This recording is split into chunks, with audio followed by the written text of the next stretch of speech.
రాస్తున్నాయి 4వ అధ్యాయం యోహాను సువార్త 24లో, దేవుడు ఆత్మ కనుక ఆయన ఆరాధించేవారు ఆత్మతోనూ సత్యముతోనూ ఆరాధించాలి.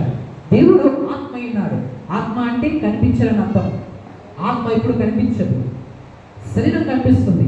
మనం కనిపిస్తున్నాం ఎందుకంటే మనం రక్తముతో మాంసముతో కలిగి ఉన్నాం. ప్రజలా మన లోపల రక్తం ఉంది, మన శరీరం కలిగి ఉన్నాం, కాబట్టి మనం కనిపిస్తాం.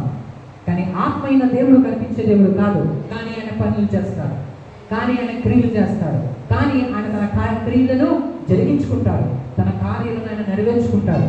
కాబట్టి కనిపించని దేవుని మనం సేవిస్తున్నాం ప్రజలలో. కానీ ఆయన ఆత్మ మన లోపలే ఉంటుంది, మనలో సంచారం చేస్తుంది. ఇలాంటి దేవుని కీర్తిస్తున్నాం. మనము ఆనందిస్తుండగా ఆయన మన కంటితో చూడకపోయినా ఆయన యొక్క శక్తిని మనం అనుభవించగలం. ప్రజలా కాబట్టి ఇలాంటి దేవుని మనం మహిమపరుస్తూ ముందుకు వెళ్ళాలి. ఇప్పుడు మనం దేవుని సన్నిధిలో ఉన్నాం. ఇప్పుడు సాక్ష్యాల సమయం వచ్చిందండి. ఎవరైనా సాక్ష్యాలు చెప్తానంటే ముందుకు వచ్చి సాక్ష్యాలు చెప్పచ్చు. హల్లెలూయా. దేవుడు నా జీవితాన్ని కార్యం చేశాడు, గత వారం నుంచి ఈ వారం బాగా దేవుడిని నిలబెట్టాడు అని ఏ సాక్ష్యం దేవుడు మీ జీవితంలో చేస్తున్నా మీరు సిగ్గుపడకుండా మనసారా వచ్చి దేవుడిని సాక్ష్యం చెప్పి కనపరచండి. హల్లెలూయా, హల్లెలూయా.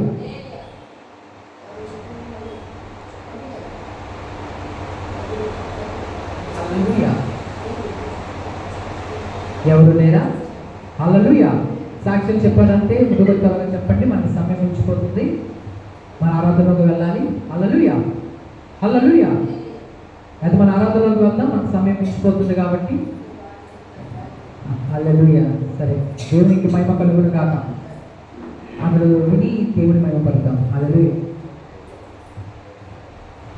దేవునామని స్తోత్రాలు. దైవసేవకులకి దైవసేవకుల కుటుంబాలకి నా ప్రేమైన ఇస్తున్నాను. మరి వారం నుంచి 3 వారాల నుంచి రావటం జరుగుతుంది. 3 వారాల నుంచి కూడా నాకు చాలా ఆనందంగా అనిపిస్తుంది. ఎక్కడికి వెళ్ళినా సరే మరి దేవుడే నాతో వస్తున్నట్టు, ఆ దోతలు నా తోడు ఉంటున్నట్టు నాకు ఇప్పుడే దైవసేవకులు మాట్లాడారు. దేవుని ఆరాధించాలి, గణపరచాలి, మహిమపరచాలి. దేవుని శక్తి అంటే గాలి రూపంగానే మనకు అనిపిస్తుంది. అటువలిగా నేను దేవుని శక్తి అని ఏమి అనిపిస్తుందంటే ఆయన గాలి ద్వారా నన్ను తాకినట్టు అనిపిస్తుంది. ఇక్కడికి వచ్చిన నుంచి మరి నాకు చాలా ఆనందంగా సంతోషంగా ఉంటుంది. వాక్యం ద్వారా నా కోసం, నా కుటుంబం కోసం మాట్లాడినట్టు అనిపిస్తుంది. ప్రతి వారం చెప్పే దైవసేవకులారా, ఎవరు దైవసేవకులారా, దేవుడు ఆయన మాటలు నా కోసము, నా కుటుంబం కోసమే మాట్లాడుతున్నాడు అని నేను ఇంటికి వెళ్ళి ఎంతగానో మరి గణపరుస్తున్న ప్రభా, నీ సేవకులతో, ఎవరి సేవకులతో నాతో మాట్లాడుతున్నాం, ప్రతీది నాతో మాట్లాడుతున్నాను ప్రభా. ఈ మాట నా జీవితాలు నెరవేర్చండి. నీ వాక్యానికి నిలబడే జీవితాన్ని, నీ వాక్యానికే కనపరిచేనట్టుగా నేను కనపరిచే వరకు, నేను మహిమపరిచే వరకు నీ సేవా పరిస్థితుల్లో నన్ను కూడా బలపరచుకో. అనేక విషయంలో నా చేతిలో బలపరచండి. మరి సేవా పరిచయానికి నేను ఏది ఇవ్వలేకపోతున్నాను ప్రభా, నన్ను ఆస్వాదిస్తే నేను ఇవ్వగలను అంటే నడిచినప్పుడు నీ సరిహద్దులు స్థలపరచుదును, నీకు మంచి గోధుమతో నేను వృత్తపరచుదనని మన జనాన్ని వాగ్దానం వచ్చింది. ఆ వాగ్దానం బట్టి పట్టుకుని ప్రార్థిస్తున్నాను. నా కోసం ప్రార్థన చేయండి. నేనైతే దేవుడికి సేవా పరిచయం ఎవరైనా ఆశ అయితే ఉంది, కానీ మరి నా కోసం ప్రార్థన చేస్తే కుర్రాడు నాకు ₹1,00,000 ఇవ్వాలి. ఎప్పుడో 5-6 సంవత్సరాలు అవుతుంది. ₹1,00,000 ఇవ్వలేదు, మనకి ఏమి ఇవ్వలేదు, మనిషికి అనిపించట్లా. అదిగా ఇచ్చినట్టే దేవుడికి నేను మన జనాన్ని మొక్కుబడి చేస్తాను ప్రభా. నా చేతికి వస్తే నా భర్త నేను కష్టపడి కష్టాన్ని చేస్తాం. అది ఎండనిక వారనిక నిజంక పోగాక నిద్రలో లేక నా దోమలు ఏడలు కష్టపడి కష్టాన్ని చేస్తాను. నా చేతికి వస్తే అందులో నీకు దర్శనం బాగా తీసేస్తాను కూడా మొక్కుబడి చేస్తాను. అది వచ్చినట్టుగా దైవసేవకులు మరి దైవసేవకుల తల్లిదండ్రులే అందరినీ మనస్ఫూర్తిగా కోరుకుంటూ మీకు చిన్న సాక్ష్యం దేవుడు దీవించునుగా.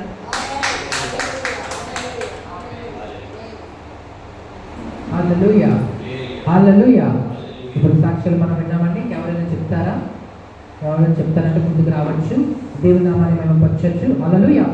దేవుని వాక్యం సెలవిస్తుంది, నన్ను గణపరచు అని నేను గణపరుస్తాను. అంటే దేవుని మనం గణపరిస్తే దేవుడు మనల్ని గణపరుస్తారు. హల్లెలూయా. దేవుని గణపరచడం అంటే ఏంటి? దేవుని గణపరచడం అంటే ఆయన మన కోసం చేసిన కార్యాన్ని, మన జీవితంలో చేసిన త్యాగాన్ని మనం సిగ్గుపడకుండా ఏం చేయాలి? ఇప్పుడు గణపరిచి చెప్పాలి. హల్లెలూయా. చాలా మంది అనుకుంటారు సాక్ష్యం అంటే ఏదో గొప్ప విషయం జరిగితేనే చెప్పాలని. అలాగే కాదు. సాక్ష్యం అంటే పెద్ద విషయాలు చెప్పచ్చు, చిన్న విషయాలు చెప్పచ్చు. అంటే దేవుడు మన కోసం ఏది చేసినా చెప్పడమే సాక్ష్యం. ఆయన కోసం చెప్పి ఆయన మహిమపరచడమే సాక్ష్యం. అనగా దేవుడు ఎలా చెప్పాలి? గత వారం నుంచి ఒకవేళ మనకి సాక్ష్యం లేదు అంటే మనం ఏం చెప్పాలి? గత వారం నుంచి ఈ వారం వరకు దేవుడు నన్ను ప్రాణాలతో ఉంచినన్నాడు. నిజలా నన్ను కాపాడాడు, నేను బాగున్నాను, నా కుటుంబం బాగుంది, నేను ఆరోగ్యంగా ఉన్నాను. ఇచ్చిన సాక్ష్యం దేవుడు దేవుడిచ్చిన దాకా అని చెప్పాలి. నిజలా హల్లెలూయా. ఇప్పుడు ముందుకు వద్దాం, ఆరాధన చేద్దామండి. కుమారి గారు వచ్చి ఆరాధన మనం నడిపిస్తారు. అందరూ కూడా లేచి కూర్చుందాం. మీ 2 చేతులు పైకెత్తి ఒక 5 నిమిషాలు ప్రభు అయిన దేవుని మనం ఆరాధిస్తూ ఉంటాం. హల్లెలూయా హల్లెలూయా హల్లెలూయా. దేవుడు ఆత్మగా మనం ఆరాధించేవారు, ఆత్మతో సత్యంతో మనం ఆరాధించాలి. వచ్చిన నేరుగా వచ్చి మనం ఆరాధించుకోకుండా దేవుడు భయభక్తులు కలిగి ఆయన ఎక్కడ జరుగుతుంటారో వారి మధ్యలో ఉంటారని చెప్తాం. వారు మన మధ్యలో ఉన్నారు. నమ్మొచ్చిన వారు వాటిలో దేవుడు మహిమ పొందినారు, వాక్యం కూడా దేవుడు మహిమ పొందబోతున్నారు. సాక్షాత్ కూడా సాక్షాత్ కూడా దేవుడు మహిమ పొందినారు. స్థితుల్లో ఆ వాగ్దానం కూడా దేవుడు ఉన్నారు.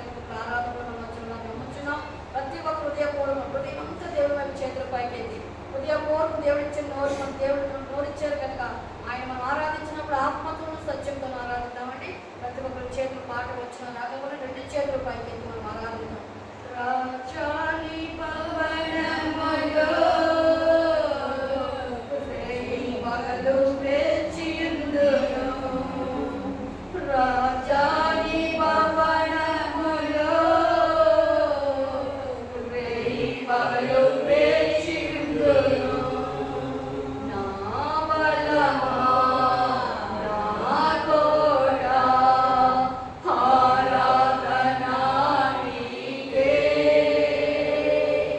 నా దుర్గమా ఆశ్రయమా ఆరాధన నీకే, నా బలమా నా కోట ఆరాధన నీకే, నా దుర్గమా ఆశ్రయమా ఆరాధన నీకే, ఆరాధన ఆరాధన అప్పా తండ్రి నీకేనయ్యా, ఆరాధన ఆరాధన అప్పా తండ్రి నీకేనయ్యా. రాజాని భవనములో రేయి పగలు వేచియుందును, రాజాని భవనములో రేయి పగలు వేచియుందును. పరిశుద్ధ పరచు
హల్లెలూయా.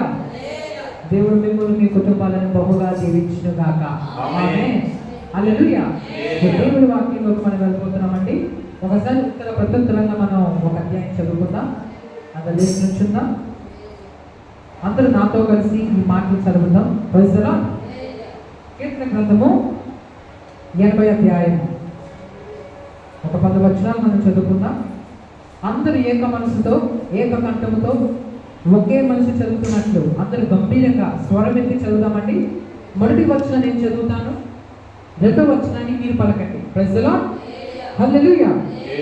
కీర్తన గ్రంథము 80 అధ్యాయము. ఇశ్రాయేలునకు కాపరి చెవియొగ్గుము, మంద వలె యోసేపును నడిపించువాడా, కెరూబుల మీద ఆశ్రయుడైన వాడా ప్రకాశింపుము. ఎఫ్రాయిము బెన్యామీను మనిషి అని వారి ఎదుట నీ పరాక్రమను మేలుకొల్పి మమ్మల్ని రక్షింపురము. దేవా, చెరలో నుండి మమ్మల్ని రక్షించుము. మేము రక్షణనున్నట్లు నీ ముఖకాంతి ప్రకాశింపజేయుము. యెహోవా, సైన్యముల అధిపతి యెహోవా, నీ ప్రజల మనవి ఆలకింపక నీ వెన్నాళ్ళు నీ కోపము ఒక రాజునిచ్చుదువు. కన్నీళ్లు వారికి ఆహారం ఇచ్చుచున్నావు, విస్తారమైన కన్నీళ్లు నీవు వారికి పాలనగా ఇచ్చుచున్నావు. మా పొరుగు వారికి మమ్మ కలహాలను చేయించున్నావు. ఇష్టము వచ్చినట్లు మా శత్రువుడు మమ్మను అపహాస్యము చేయించున్నారు. సైన్యములకు అధిపతి బగు దేవా, చెరలో నుండి మమ్మను రప్పించుము. మేము రక్షణ నొందినట్లు నీ ముఖకాంతి ప్రకాశింపజేయుము. నీవు ఐగుప్తుల నుండి ఒక ద్రాక్ష వల్లిని తెచ్చితివి, అన్యజనులను వెళ్ళగొట్టి దాన్ని నాటితివి.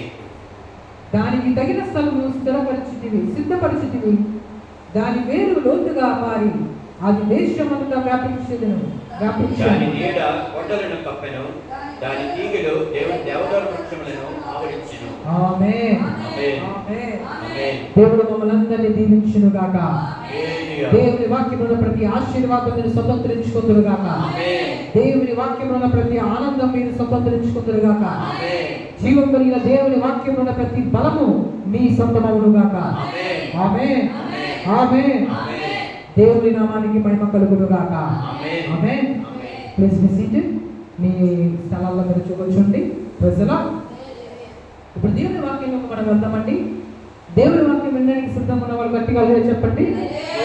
హల్లెలూయా. హల్లెలూయా. హల్లెలూయా. హల్లెలూయా. దేవుడు మిమ్మల్ని అందరి బహుగా దీవించును గాక. ఆమేన్. హల్లెలూయా. చిన్న ప్రార్థన చేస్తాను, కనుమూసుకున్నాను.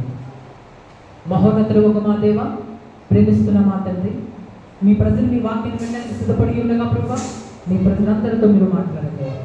వారు వింటుండగానే తండ్రి వారి హృదయంలో గొప్ప శక్తిని దయచేయండి. వారి జీవితంలో ఉన్న ప్రతి బాధను తొలగించండి. మీ వాక్కును పంపి వాళ్ళని మీరు బాగు చేయండి. మీ వాక్యం వాళ్ళు వింటుండగానే ప్రభా, మీ బలము వాళ్ళు అనుభవిస్తారు, మీ సన్నిధి వాళ్ళు అనుభవిస్తారు. సహాయం చేయండి. ఈ దినదాసులను నన్ను మీ సిలువు చరణం మరుగుపరచండి. మీ మాటలు నా నోట్లో ఉంచి మీ పిల్లలతో మీరు మాట్లాడండి. మీ ప్రజలు మీ వాక్యం వింటుండగానే ప్రభా వారిని బలపరచమని ప్రార్థిస్తున్నాను. వాళ్ళు మురిగిపోయి ఉంటే దేవా వాళ్ళ లేవనెత్తండి. పడిపోయి ఉంటే వారి పైకి లేపండి. అనారోగ్యాలతో ఉంటే వారికి సంపూర్ణ స్వస్థత దయచేయండి. వారి జీవితంలో ఎటువంటి అక్కరున్నా కూడా ప్రభా ఆ అక్కర్లన్నీ కూడా మీరు తీర్చివేయండి. మీ వాక్యంతో వారితో మాట్లాడండి. మీ వాక్యంతో వారిని బలపరచండి. మీ శక్తితో నింపండి. దేవా మీ సిలువ చెంతను మరుగుపరచండి. మీ వాక్యంతో మాట్లాడమని ప్రార్థిస్తూ నజరేయుడైన యేసుక్రీస్తు వారి నామములో అడుగుచున్నాను తండ్రి. ఆమేన్. ఆమేన్. ఆమేన్. ఆమేన్. హల్లెలూయా. హల్లెలూయా. దేవుని వాక్యంలోకి మనం వెళ్తున్నాం. ఈరోజు వాక్య సందేశం ఏంటంటే ద వే టు బ్లెస్సింగ్. ఆశీర్వాదానికి ఉన్న మార్గం ఏంటి? Praise the lord. ఆశీర్వాదం అనేది అందరూ కోరుకుంటారు, ఆశీర్వాదం అనేది అందరూ ఆశిస్తారు. ఈ భూమి పైన ఆశీర్వాదం అనేది అందరికీ ఇంపార్టెంటే, అందరికీ కావాలి. కానీ ఈ ఆశీర్వాదానికి ఒక మార్గం ఉంది అని చాలా మందికి తెలియదు. దేవుడు నన్ను దీవిస్తే బాగుండు, దేవుడు నన్ను ఆశీర్వదిస్తే బాగుండు, దేవుడు నన్ను కూడా పైకి తీసుకొస్తే బాగుందని ఆశపడతారు. ఆశ గల ప్రాణాన్ని తృప్తిపరచువాడే మన దేవుడు. హల్లెలూయా. ఇప్పుడు ఎటువంటి ఆశలతో వచ్చినా ఆ ఆశల గల ప్రాణాన్ని దేవుడు తృప్తిపరుస్తాడు. అయితే ప్రియమైన దేవుడి బిడ్డ, దేవుడు మన ఆశలు తీర్చడానికి సిద్ధంగా ఉన్నారు. కానీ ఆ ఆశలు ఎలా తీరుతాయి అన్న విషయం మనం అర్థం చేసుకోవాల్సిన అవసరం ఉంది. అయితే ఆశీర్వాదం ఉన్న మార్గం ఏంటి? ఒక అమెరికా దేశానికి వెళ్ళాలంటే ఆ అమెరికా దేశం వెళ్ళే మార్గం ఏంటో మనకు తెలుసుంటారు. హల్లెలూయా. ఒక హైదరాబాద్కి వెళ్ళాలంటే ఆ హైదరాబాద్కి వెళ్ళే మార్గం ఏంటో మనకు తెలుసుంటారు. హల్లెలూయా. అంటే ఎక్కడికి వెళ్ళాలన్నా, ఏం చేయాలన్నా ఆ దారి, ఆ మార్గం ఏంటో మనకు తెలుసుంటారు. మార్గం ఎప్పుడైతే మనకు తెలుసుంటుందో అప్పుడే మన సరైన సమయానికి మనం అనుకున్న దగ్గరికి చేరగలుగుతాం. హల్లెలూయా. అయితే దేవుని యొక్క దీవెన పొందుకోవడానికి కూడా ఒక మార్గం అనేది భూమి పైన ఉంది. ఒక ఊరికి వెళ్ళాలంటే, లేదా ఒక కాలేజ్కి వెళ్ళాలన్నా, ఒక స్కూల్కి వెళ్ళాలన్నా, ఒక మార్కెట్కి వెళ్ళాలన్నా మనకి దారి తెలుసుండాలి. దారి తెలుసున్నప్పుడు మాత్రమే మనం జాగ్రత్తగా అడుగులు వేయగలుగుతాం, జాగ్రత్తగా సరైన సమయానికి మనము చేరగలుగుతాం. అలాగే ఈ భూమి పైన దేవుని ఆశీర్వాదాలు పొందుకోవాలంటే మనకి దైవ సంబంధమైన ఆ మార్గం ఏంటో మనకి తెలిసి ఉండాలి. ఆ మార్గం ఏమై ఉంటుంది, ఆ మార్గం ఎలా ఉంటుంది అని మనం అర్థం చేసుకోగలగాలి. Praise the lord. అయితే దేవుని వాక్యంలో ఒకసారి మనం వద్దాం. దేవుని వాక్యాలు ఇక్కడ ఏమని సెలవిస్తున్నాయంటే నిర్గమకాండము 34వ అధ్యాయము 10వ వచనము. నిర్గమకాండము 34వ అధ్యాయము 10వ వచనము.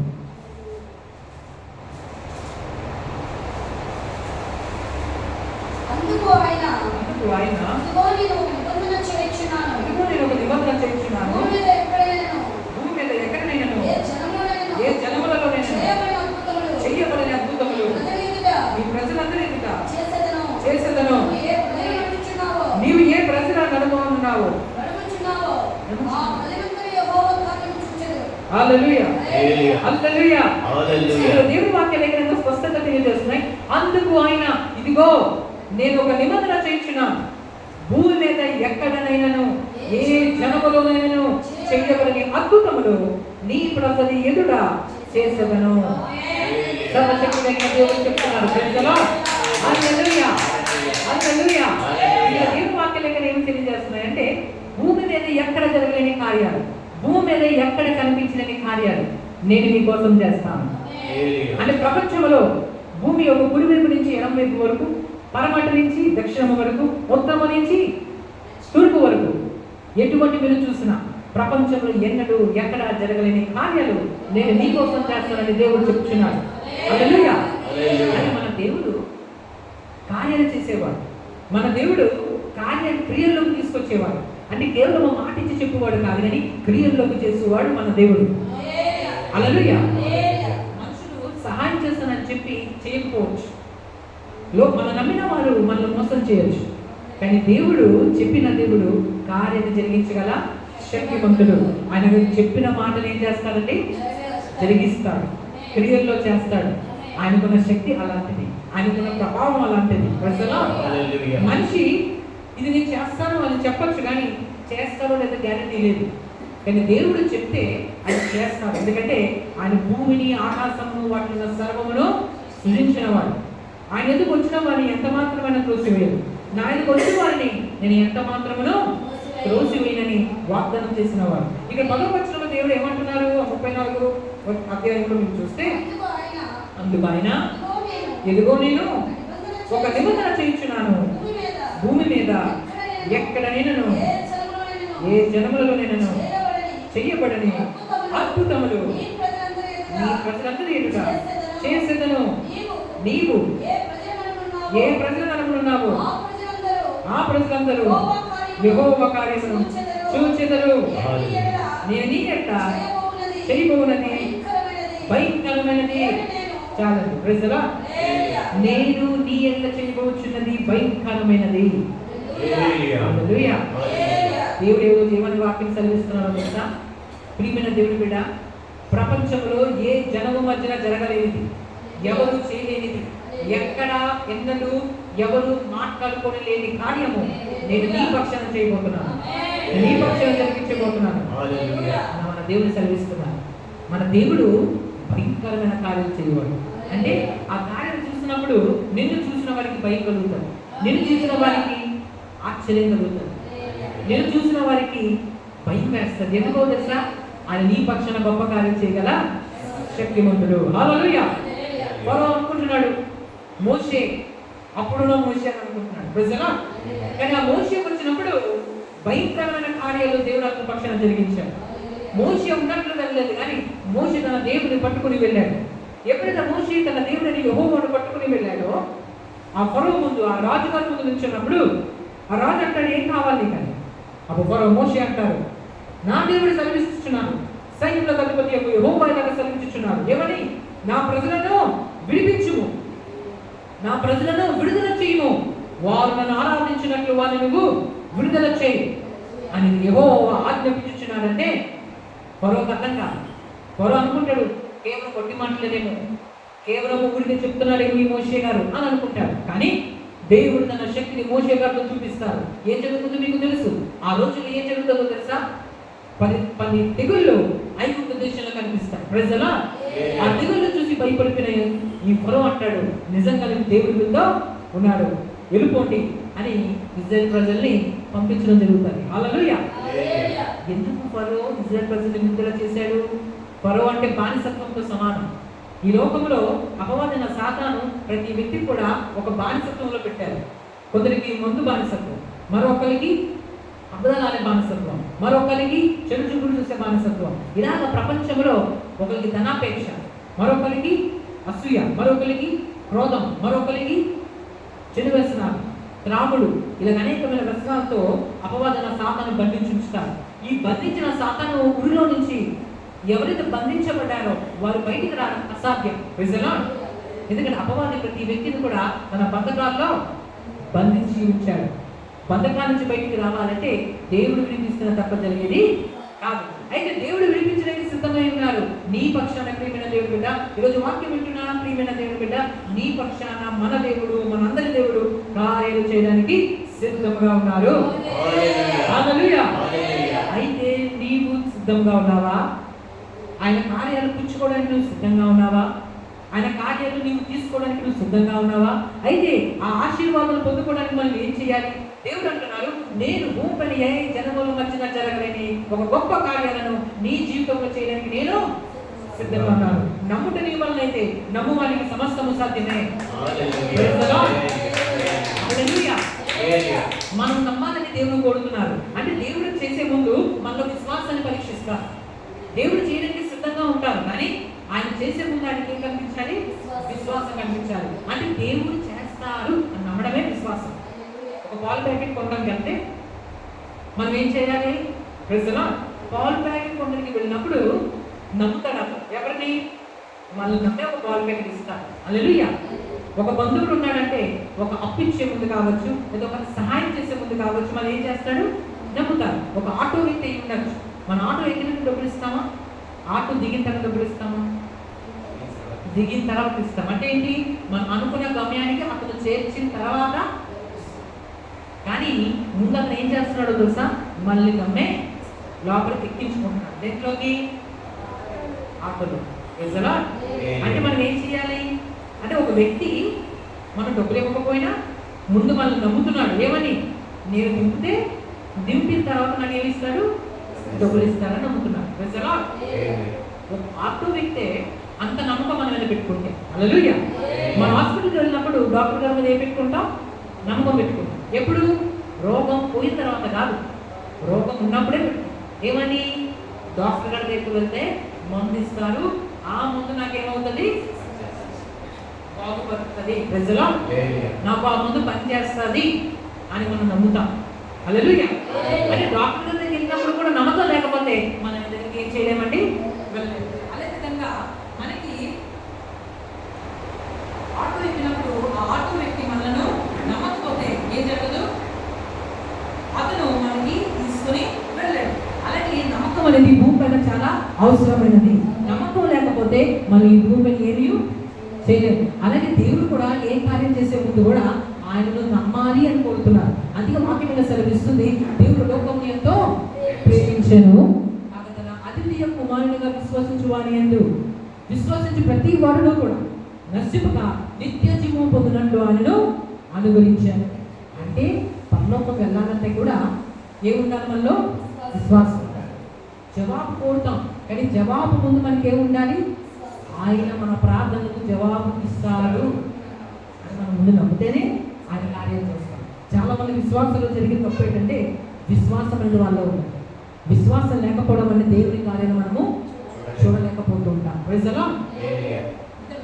విశ్వాసము లేకుండా దేవుని తీసుకుడా అసాధ్యము. ఇక్కడ మనం అర్థం చేసుకోవాలి, దేవుని వాక్యము అతి శక్తి కలిగిందై ఉంది. దేవుడు మనతో మాట్లాడుతూ ఉన్నప్పుడు ప్రతి మాటను కూడా మనం నమ్మిన దానిని ప్రభా నేను నమ్ముతున్నాను, నేను విశ్వసిస్తున్నాను, ఈ ప్రార్థనకు నాకు జవాబు. ఒకవేళ నువ్వు ఉద్యోగం లేక బాధపడవచ్చు. ఉద్యోగం లేనప్పుడు లేదు అని బాధపడటం కంటే దేవుని సందులో ఒకరిని ప్రభా నాకు ఉద్యోగం లేదు, నాకు ఉద్యోగం ఇవ్వండి ప్రభా, నేను నమ్ముచున్నానని ఏం చేయాలి? ప్రార్థన చేయాలి. అంటే నమ్మి ప్రార్థన చేయాలి. ప్రార్థనలో విశ్వాసం లేకుండా చేస్తే ఆ ప్రార్థనకి బలం ఉండదు, బలం లేని ప్రార్థన అయిపోతుంది. చాలా మంది ప్రార్థన చేస్తారు కానీ వాళ్ళు విశ్వాసం ఉండదు. హల్లెలూయా. దేవుడు విశ్వాసంతోనే కదిలే దేవుడు. ఆయన ఏం చేయాలన్నా ముందు మనలో ఏం చూస్తారో తెలుసా? మన అందరిని చూడరు, మనకున్న ధనాన్ని చూడరు, మనకున్న హోదాను చూడరు. దేవుడు మనలో చూసేది కార్యం చేయడానికి విశ్వాసము. హల్లెలూయా. అంటే నేను చెయ్యగలను నమ్ముతున్నాడా? అందుకే దేవుడు ఎంతకు ఏసేంతకు చాలా మంది రోగులు వచ్చినప్పుడు ప్రభు చెప్పేవారు, ఏమని చెప్పేవారు? నేను ఇది చేయగలను, నువ్వు నమ్ముచున్నావా? ఆయన దేవుడే, ఆయన చేయగలడు. కానీ ఆయన చేసే ముందు ఏమడుగుతాడో తెలుసా? విశ్వాసము పరీక్షిస్తాడు. హల్లెలూయా. ప్రియమైన దేవుడు బిడ్డలారా, ఎంత కష్టమైనా సరే, ఎంత అనారోగ్యమైనా సరే, ఎంత బాధ అయినా సరే, ఎంత వేదనైనా సరే, నీ జీవితం ఏది నువ్వు ఎదుర్కొంటున్నా సరే, నువ్వు ఒకటే చేయాలి, దేవుడి మీద విశ్వాసం పెట్టుకోవాలి. హల్లెలూయా. నమ్ముట నీ వల్లైతే నమ్మిన ప్రతి వానికి సమస్తము సాధ్యమే. ఎందుకో తెలుసా? నమ్మిన నువ్వు దేవుని నమ్ముతున్నావు. ఆయన చేయలేనికి చేయకుండా ఉండడానికి ఒక బలహీనుడు కాదు, ఆయన అన్ని బలము కలిగిన దేవుడు. అయితే దేవుడు కార్యం చేయాలని ఆశపడుతున్నాడు. దేవుడు కార్యం చేయాలని ఆశపడుతున్న దేవుడు విశ్వాసాన్ని మనలో గమనిస్తూ ఉంటారు. అయితే ఆశీర్వాదం పొందుకోవాలని అందరూ ఆశపడతారు, కానీ ఆ ఆశీర్వాదం పొందుకునే ద్వారం ఏంటో మనుషులకి ఇప్పటికీ, ఆ మార్గం ఏంటో మనుషులకి ఇప్పటికీ తెలియకుండా ఉంటుంది. చాలా మంది దేవుని సన్నిధికి వస్తాం, దేవుని సన్నిధిలో కూర్చుంటాం, కానీ ఆ సత్యం మనకు తెలియకపోవడం వల్ల, ఆ మార్గం ఏంటో తెలియకపోవడం వల్ల మన దీవుని పొందుకోకుండా అయిపోతాం. ప్రజలా దేవుడు ఏ దీవులను మనకి ఇవ్వాలి అంటే మొట్టమొదటిగా ఆ మార్గం ఏంటో మనం తెలుసుకుని ఉండాలి. అది అక్కడ ఉంటుందని మనం చూస్తున్నప్పుడు 1 దినవృత్తాంతాలు 16వ అధ్యాయము 23వ వచనం. 1 దినవృత్తాంతాలు 16వ అధ్యాయము 23వ వచనం.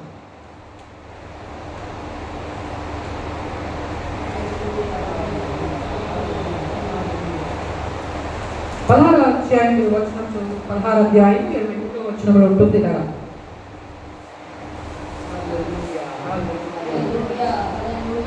సర్వభూజనులారా యెహోవాను అనుసరించుడి, అనుదినము ఆయన రక్షణను ప్రకటించుడి. సర్వభూజనులారా యెహోవాను అనుసరించుడి, అనుదినము ఆయన రక్షణను ప్రకటించుడి. అన్ని జనులలో ఆయన మహిమను ప్రచురించుడి. సమస్త జన్మలలో ఆయన ఆశ్చర్యకార్యములను ప్రచురించుడి. యెహోవా మహాఘనత వహించిన వాడు, ఆయన బహుగా స్తుతి నొందదగిన వాడు. సమస్త దేవతల కంటే ఆయన పూజ్యుడు. చాలండి ప్రజలు, ఆయన బహుగా స్తుతి నొందదగిన వాడు, బహుగా స్తుతులను తగినవాడు. అంటే కొంచెముగా కాదు, కొద్దిగా కాదు, బహుగా తగినవాడు, ఎక్కువగా తగినవాడు. ప్రజలా అంటే దేవుడు ఏం కోరుతున్నారు మన దగ్గర నుంచి అంటే స్తుతి కోరుతున్నారు, స్తుతించాలని దేవుడు ఆశపడుతున్నారు. మనం మౌనం ఉన్న దేవుని చిత్తం కాదు, మనం దేవుని స్తుతించడం దేవుని చిత్తం. మనం ఏం చేయాలంటే ఎప్పుడు కూడా దేవుని ఏం చేస్తూ ఉండాలి? స్తుతిస్తూ ఉండాలి. మీరు అడగచ్చు, స్తుతి అంటే ఏంటంటే అసలు ప్రజలా దేవుడి వాక్యంగా సెలవిస్తుంది, ఆయన బహుగా స్తుతులకు పాత్రుడు, ఆయన బహు స్తుతునికి అర్హుడు. అంటే దాని అర్థం ఏంటంటే మనం స్తుతించడానికి భూమి పైన పుట్టాం. అంటే భూమి పైన మనం పుట్టిన మనము ఊరికే పుట్టలేదు. చూడండి, ఈ మైక్ను రెడీ చేసిన వ్యక్తి, ఈ మైక్ను తయారు చేసిన వ్యక్తి ఈ మైక్ దేనికోసం వాడాలో ఆలోచించి చేశాడు. హల్లెలూయా. ఈ పువ్వును చూసిన వ్యక్తి, ఈ పువ్వును చేసిన వ్యక్తి, ఈ ప్లాస్టిక్ ఫ్లవర్స్ చేసిన వ్యక్తి వీటిని ఏ నిమిత్తము, ఏ పని నిమిత్తము చేయాలో ఆలోచించుకునే చేశాడు. హల్లెలూయా. మీ ముందు కనిపిస్తున్న ఫ్యాన్ కావచ్చు, ఆ ఫ్యాన్ తయారు చేసిన వ్యక్తి ఎందుకు చేయాలో ఆలోచించుకునే, అంటే ఫ్యాన్ తిరగాలి, గాలి వేయాలి అనే ఉద్దేశంతో ఫ్యాన్ చేసిన వ్యక్తి చేశాడు. మైకు చేసిన వ్యక్తి ఏమో ఈ మైకు సౌండ్ ఎక్కువించి ఇతరులకి వాయిస్ వినిపించే విధంగా చేయాలనే ఉద్దేశంతో ఈ మైకును చేశారు. ప్రజలు మన దగ్గర సెల్ ఫోన్ చేసిన వ్యక్తి ఏ ఆలోచనతో చేశారు? ఈ సెల్ ఫోన్ 10 మందికి ఉపయోగపడాలి, దీని నుంచి మనుషులు ఒకరు మాట్లాడుకోవాలి అనే ఉద్దేశంతో చేశారు. అలాగే మనం కూడా చేయబడిన వాళ్ళు, మన ఊరికి పుట్టిన వాళ్ళని కాదు. ఫ్యాన్ కంటే కూడా, మైక్ కంటే కూడా, ఫ్లవర్స్ కంటే కూడా, ప్రపంచంలో వాళ్ళన్నిటికంటే కూడా అతి శ్రేష్టమైన వాళ్ళని మనమై ఉన్నాం. మానవ జాతి భూమి పైన అతి శ్రేష్టమైనది. ఈ మానవ జాతి ఊరికే వచ్చిందా అంటే ఊరికే రాలేదు. ఈ మానవ జాతిని తయారు చేసిన వాళ్ళు ఒకరు ఉన్నారు, ఆయనే దేవుడు అని చెప్తారు. ప్రజల ఆయనే మనం చేశారు. అయితే ఇక్కడ ప్రతి వస్తువు చేయబడినప్పుడు ఒక ఆలోచన తరగతి చేయబడిందో, మానవులైన మనము తయారు చేయబడినప్పుడు దేవుడు కూడా ఒక ఆలోచనతో మనం చేశారు. హల్లెలూయా. ఆ ఆలోచన మనం నెరవేర్చాలని ఆయన ఆశపడుతూ ఉన్నారు. ఎప్పుడు మనం చేయాలి? ఈ భూమిని విడిచిపెట్టక ముందే, ఈ భూమి నుంచి మన ప్రాణం పోకముందే మనము దేవుడు చెప్పింది చేయాలి. ఎందుకు తెలుసా? ఒకరోజు మనం కన్ను మూసిన తర్వాత, అంటే ఈ భూమి మీద మన సమయం అయిపోయిన తర్వాత ఆ దేవుని దగ్గరికి మనం వెళ్ళాలి. హల్లెలూయా. ఆ దేవుని దగ్గరికి మనం వెళ్ళాలి. కాబట్టి ప్రాణం ఉండగానే ప్రభుని మనం తెలుసుకోవాలి. ప్రాణం ఉండగానే ఆయన చిత్తాన్ని మనం చేయాలి. ఆయన చెప్పింది ఏదో మనం తెలుసుకుంటేనే కదా మనం ఏం చేయాలో అర్థమవుతుంది. ప్రజలు అంటే ఒక బండిని నడపాలంటే ఆ బండిని ఎలా నడపాలో ముందే మనం నేర్చుకుని ఉండాలి. ప్రజలు హల్లెలూయా. ఒక ఫోన్ని వాడాలంటే ఆ ఫోన్ని ఎలా వాడాలో ముందే మనం తెలుసుకుని ఉండాలి. అలాగే పరలోకం పోవాలంటే పరలోకం పోవడానికి ఏం చేయాలో తెలుసుకుని ఉండాలి. ప్రజలు హల్లెలూయా. ప్రతి దానికి కూడా ఎక్స్పైరీ డేట్ ఉన్నట్లు మన జీవితానికి కూడా ఒక ఎక్స్పైరీ డేట్ ఉంది. హల్లెలూయా. మీరు చూస్తారు కదా, మందులు కొనుక్కున్నప్పుడు వెనకాల మీరు చూస్తే ఏముంటుంది? ఎక్స్పైరీ డేట్ ఉంటుంది. అంటే ఏంటి? అప్పుడు వరకే అది పనిచేస్తుంది, దాని తర్వాత అది పని చేయదు, దాని తర్వాత దాని శక్తి కోల్పోతుంది, అది పనికిరాకుండా అయిపోతుంది, చెత్త కుప్పలోకి వెళ్ళిపోతుంది, దాన్ని విసిరివేస్తారు. హల్లెలూయా. అలాగే మన జీవితానికి ఒక ఎక్స్పైరీ డేట్ ఉంది, అదే మరణము. హల్లెలూయా. ఆ మరణము తర్వాత జరిగింది ఏదో మనం తెలుసుకుని ఉండాలి. ఆ మరణాన్ని మనం జయించాలంటే ఆ మరణం అందరికీ ప్రాప్తిస్తుంది, కానీ ఆ మరణం తర్వాత మరొక నూతన జీవితం అనేది ప్రారంభమవుతుంది. ఆ నూతన జీవాన్ని నిత్య జీవము అని కలుగుతారు. హల్లెలూయా. మనం ఏమనుకుంటాం? చనిపోతే సమాధి చేసేస్తారు, మన కథ అయిపోయింది అనుకుంటాం. ప్రజలు కానీ నిజంగా మన కథ అయిపోయిందా? అవ్వలేదు. మనం చేసిన వాడు చెప్తున్నారు, మనం చేసిన దేవుడు ఏమంటున్నారో తెలుసా? భూమిపైన ఒక జీవితమే, మరొక జీవితం ఉంది. హల్లెలూయా. మరొక జీవితం ఉంది. ఏంటో తెలుసా? చనిపోయిన తర్వాతే మరొక కొత్త జీవితం ప్రారంభమవుతుంది. అయితే ఆ జీవితం దేని మీద ఆధారపడి ఉంటుందంటే భూమి మీద మనం ఏ కార్యాలు అయితే చేస్తామో దాని మీద ఆధారపడి ఉంటుంది. ఒకవేళ భూమి పైన మనం బ్రతుకున్నప్పుడు మనం చేసిన దేవుని కోసం మనం జీవిస్తే ఆ వచ్చే జీవితము ఆయనతో కలిసి జీవిస్తాం.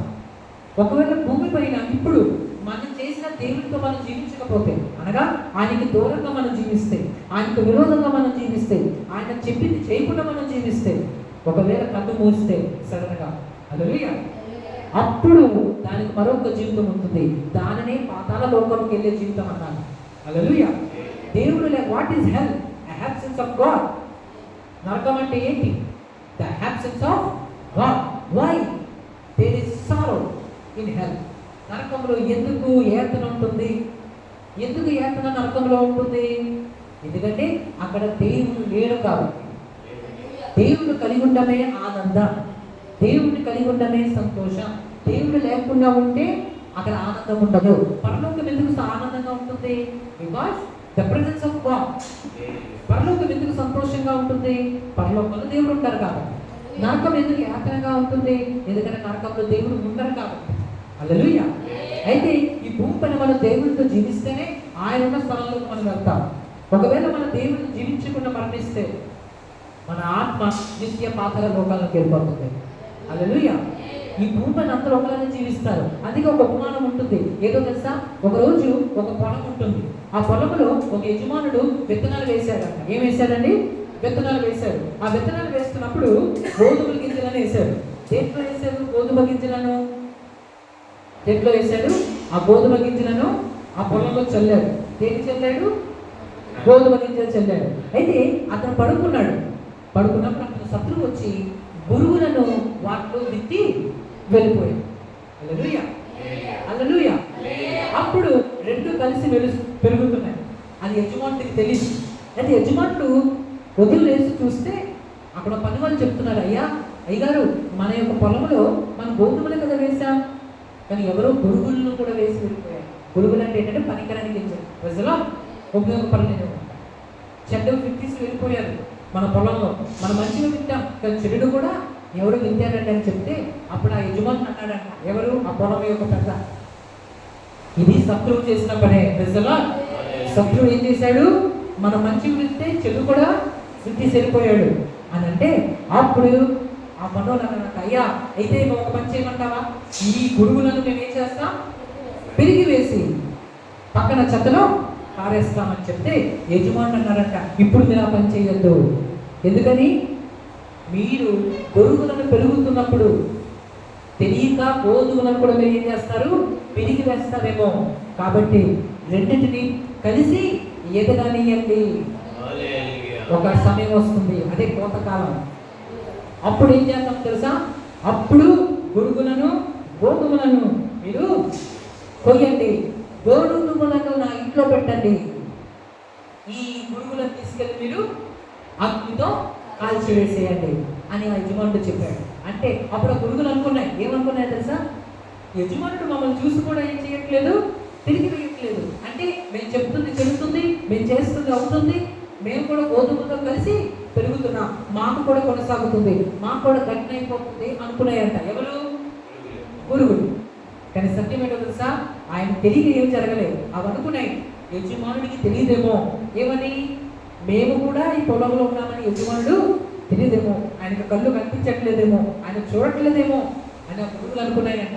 కానీ ఒక సమయం వచ్చింది, కోతకాలం. అప్పుడు యజమానుడు తన పనులను పిలిచి చెప్పాడంట, నాకెప్పుడో తెలుసు గొడుగులు కూడా ఉన్నాయని, కానీ వాటికి సమయం ఇచ్చాను.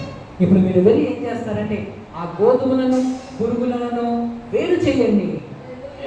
హల్లెలూయా. గోధుమలను తీసుకెళ్ళి నా కొట్లో పెట్టండి, గొడుగులను తీసుకెళ్ళి అగ్నితో కాల్చివేయండి అని ఆ యజమానుడు చెప్పాడు. ప్రజలా దీన్ని బట్టి మనకి ఏమర్థమవుతుంది? భూమి పైన మంచి వాళ్ళు జీవిస్తారు, చెడ్డ వాళ్ళు జీవిస్తారు. భూమి పైన అందరూ ఒకేలా జీవిస్తాం, కానీ ఎవరి వీళ్ళు చెప్పిన ప్రతిఫలం అనేది దేవుని యొద్ద నుంచి మాత్రమే మనకి వస్తుంది.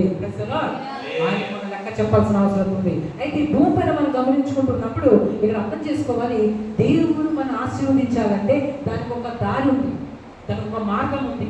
ఆ సిస్టంలో మనం వెళ్ళినప్పుడే మనకు ఒక పని అవుతుంది. ప్రజలు ఒక కంపెనీ మనకు ఉద్యోగం ఇస్తున్నప్పుడు తమ రూల్స్ చెప్తారు, మాకు ఎలా ఉండాలి, ఇలాగ డ్రెస్సింగ్ చేసుకోవాలి, ఇలాగ యూనిఫామ్ వేసుకోవాలి, మా కాలేజ్ మా యొక్క కంపెనీకి ఎంత టైంకి రావాలి, ఎన్ని గంటలు పని చేయాలి అని వాళ్ళు ఏం చెప్తారు మన కోసం?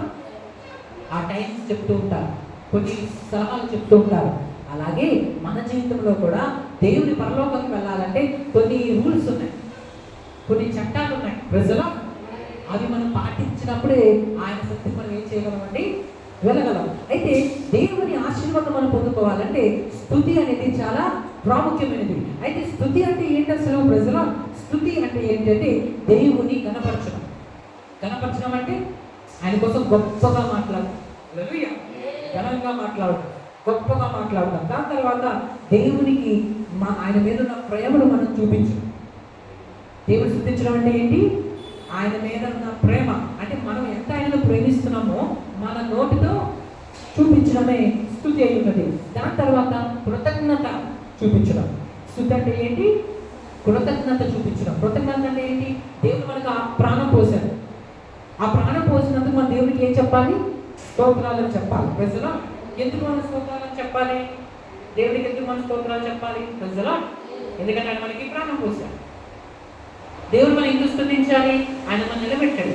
చూడడానికి కళ్ళు ఇచ్చాడు, వినడానికి చెవులు ఇచ్చాడు, మాట్లాడడానికి నోరు ఇచ్చాడు, పని చేసుకోవడానికి చేతులు ఇచ్చాడు, నడడానికి కాలు ఇచ్చాడు, బ్రతకడానికి జీవితం ఇచ్చాడు. కానీ దేవుడిని యెహోవాను మనం ఎప్పుడు ఏం చేయాలండి? స్తుతించాలి. హల్లెలూయా. దేవుడి స్తుతి అంటే ఏంటి? చాలా మందికి అర్థమవుతుంది. స్తోత్రం స్తోత్రం స్తోత్రం స్తోత్రం అని మనం చెప్తూ ఉంటాం కదా. ఎందుకు చెప్తూ ఉంటాం స్తోత్రాలు మనం? దాంట్లో అసలు ఏముంది అసలు? ప్రజలు ఎందుకు మనం దేవుని చెప్తూ ఉంటాం స్తోత్రాలు అంటే, దేవుని స్తుతించడం మనకే మంచిది. హల్లెలూయా.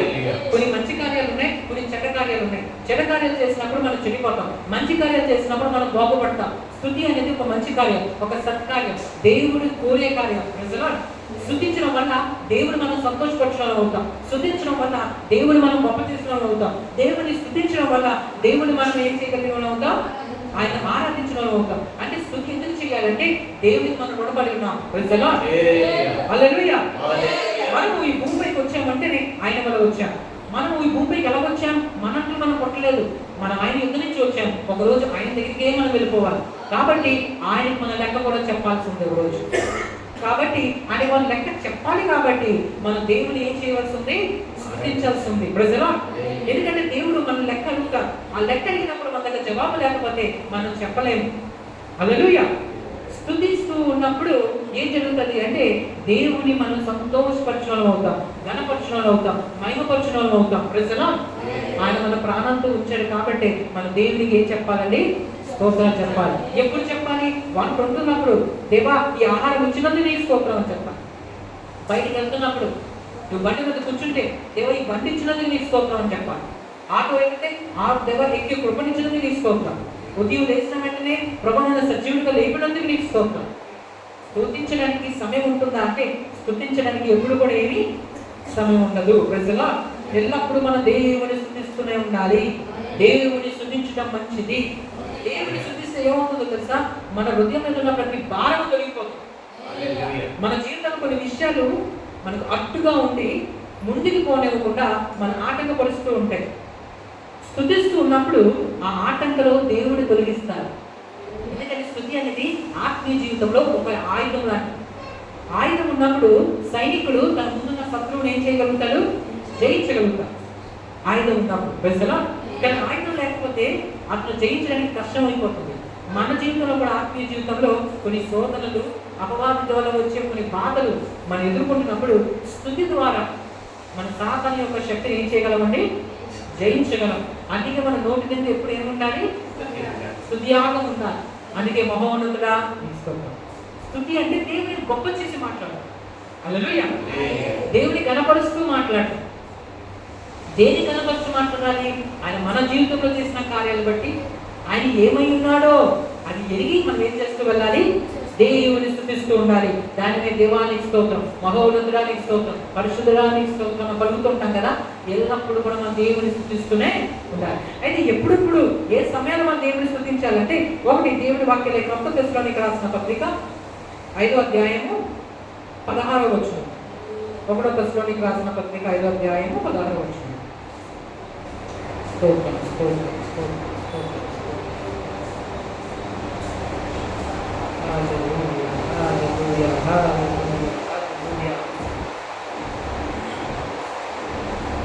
ప్రతి విషయమునందును కృతజ్ఞతాస్తుతులు చెల్లించుడి. ఇలాగు చేయుట యేసుక్రీస్తునందు మీ విషయములో దేవుని చిత్తమంట. ఏంటి దేవుని చిత్తము? ఎల్లప్పుడూ కూడా దేవుడి మనం ఏం చేస్తూ వెళ్ళాలి? స్తుతిస్తున్నాడు. అంటే అన్ని విషయాలలో కూడా దేవుడు మనం స్తుతించాలి. మనకు జాబ్ ఉంది, ఒక పని చేసుకుంటామని మన దేవుడు ఏం చేయాలి? దేవా ఈ పని చేసుకుని కృపణించినందుకు నీకు స్తోత్రం. తింటున్నామంటే ప్రభా ఈ అన్నం ఇచ్చినందుకు నీకు స్తోత్రం. మనం నడుస్తున్నామంటే దేవా ఈ నడకిచ్చినందుకు నీకు స్తోత్రం. అంటే అన్ని విషయాల్లో కూడా మన దేవుడు ఏం చేయాలంట? ఒకరు పిల్లలు ఉన్నారంటే దేవా నాకు పిల్లలు ఇచ్చినందుకు నీకు స్తోత్రం. తల్లిదండ్రులు ఉంటే దేవా నాకు తల్లిదండ్రులు ఇచ్చినందుకు నీకు స్తోత్రం. అంటే అన్ని విషయాలలో అంటే ఈ విషయంలోనే దేవుని స్తుతించాలి, ఆ విషయంలో దేవుని స్తుతించాలని లేదు. అన్ని విషయాల్లో కూడా మన దేవునికి స్తోత్రాలు చెప్పాలి. స్తోత్రాలు చెప్తారు, దేవా నాకు ఈ వస్తువు ఇచ్చినందుకు స్తోత్రం, హల్లెలూయా. తండ్రి నాకు చేతిలో ఆరోగ్యం ఇచ్చినందుకు నీకు స్తోత్రం. ఇది చర్చిలోనే కాదు, మన ఒంటరిగా ఉన్నా, ఇంట్లో ఉన్నా, పని స్థలాల్లో ఉన్నా మన దేవునికి ఏం చేయొచ్చండి? దేవుని అన్ని విషయాలు స్తుతించాలి. ఎప్పుడెప్పుడు దేవుని స్తుతించాలంటే, ఒకటి అన్ని విషయాలలో, ఇది అదని కాదు, అన్ని విషయాల్లో మన దేవుని స్తుతించాలి. రెండోది మనం చూద్దాం. రెండోది దేవుని ఎప్పుడు స్తుతించాలి? కీర్తన గ్రంథము 34వ అధ్యాయము 1వ వచనం. కీర్తన గ్రంథము 34వ అధ్యాయము 1వ వచనం.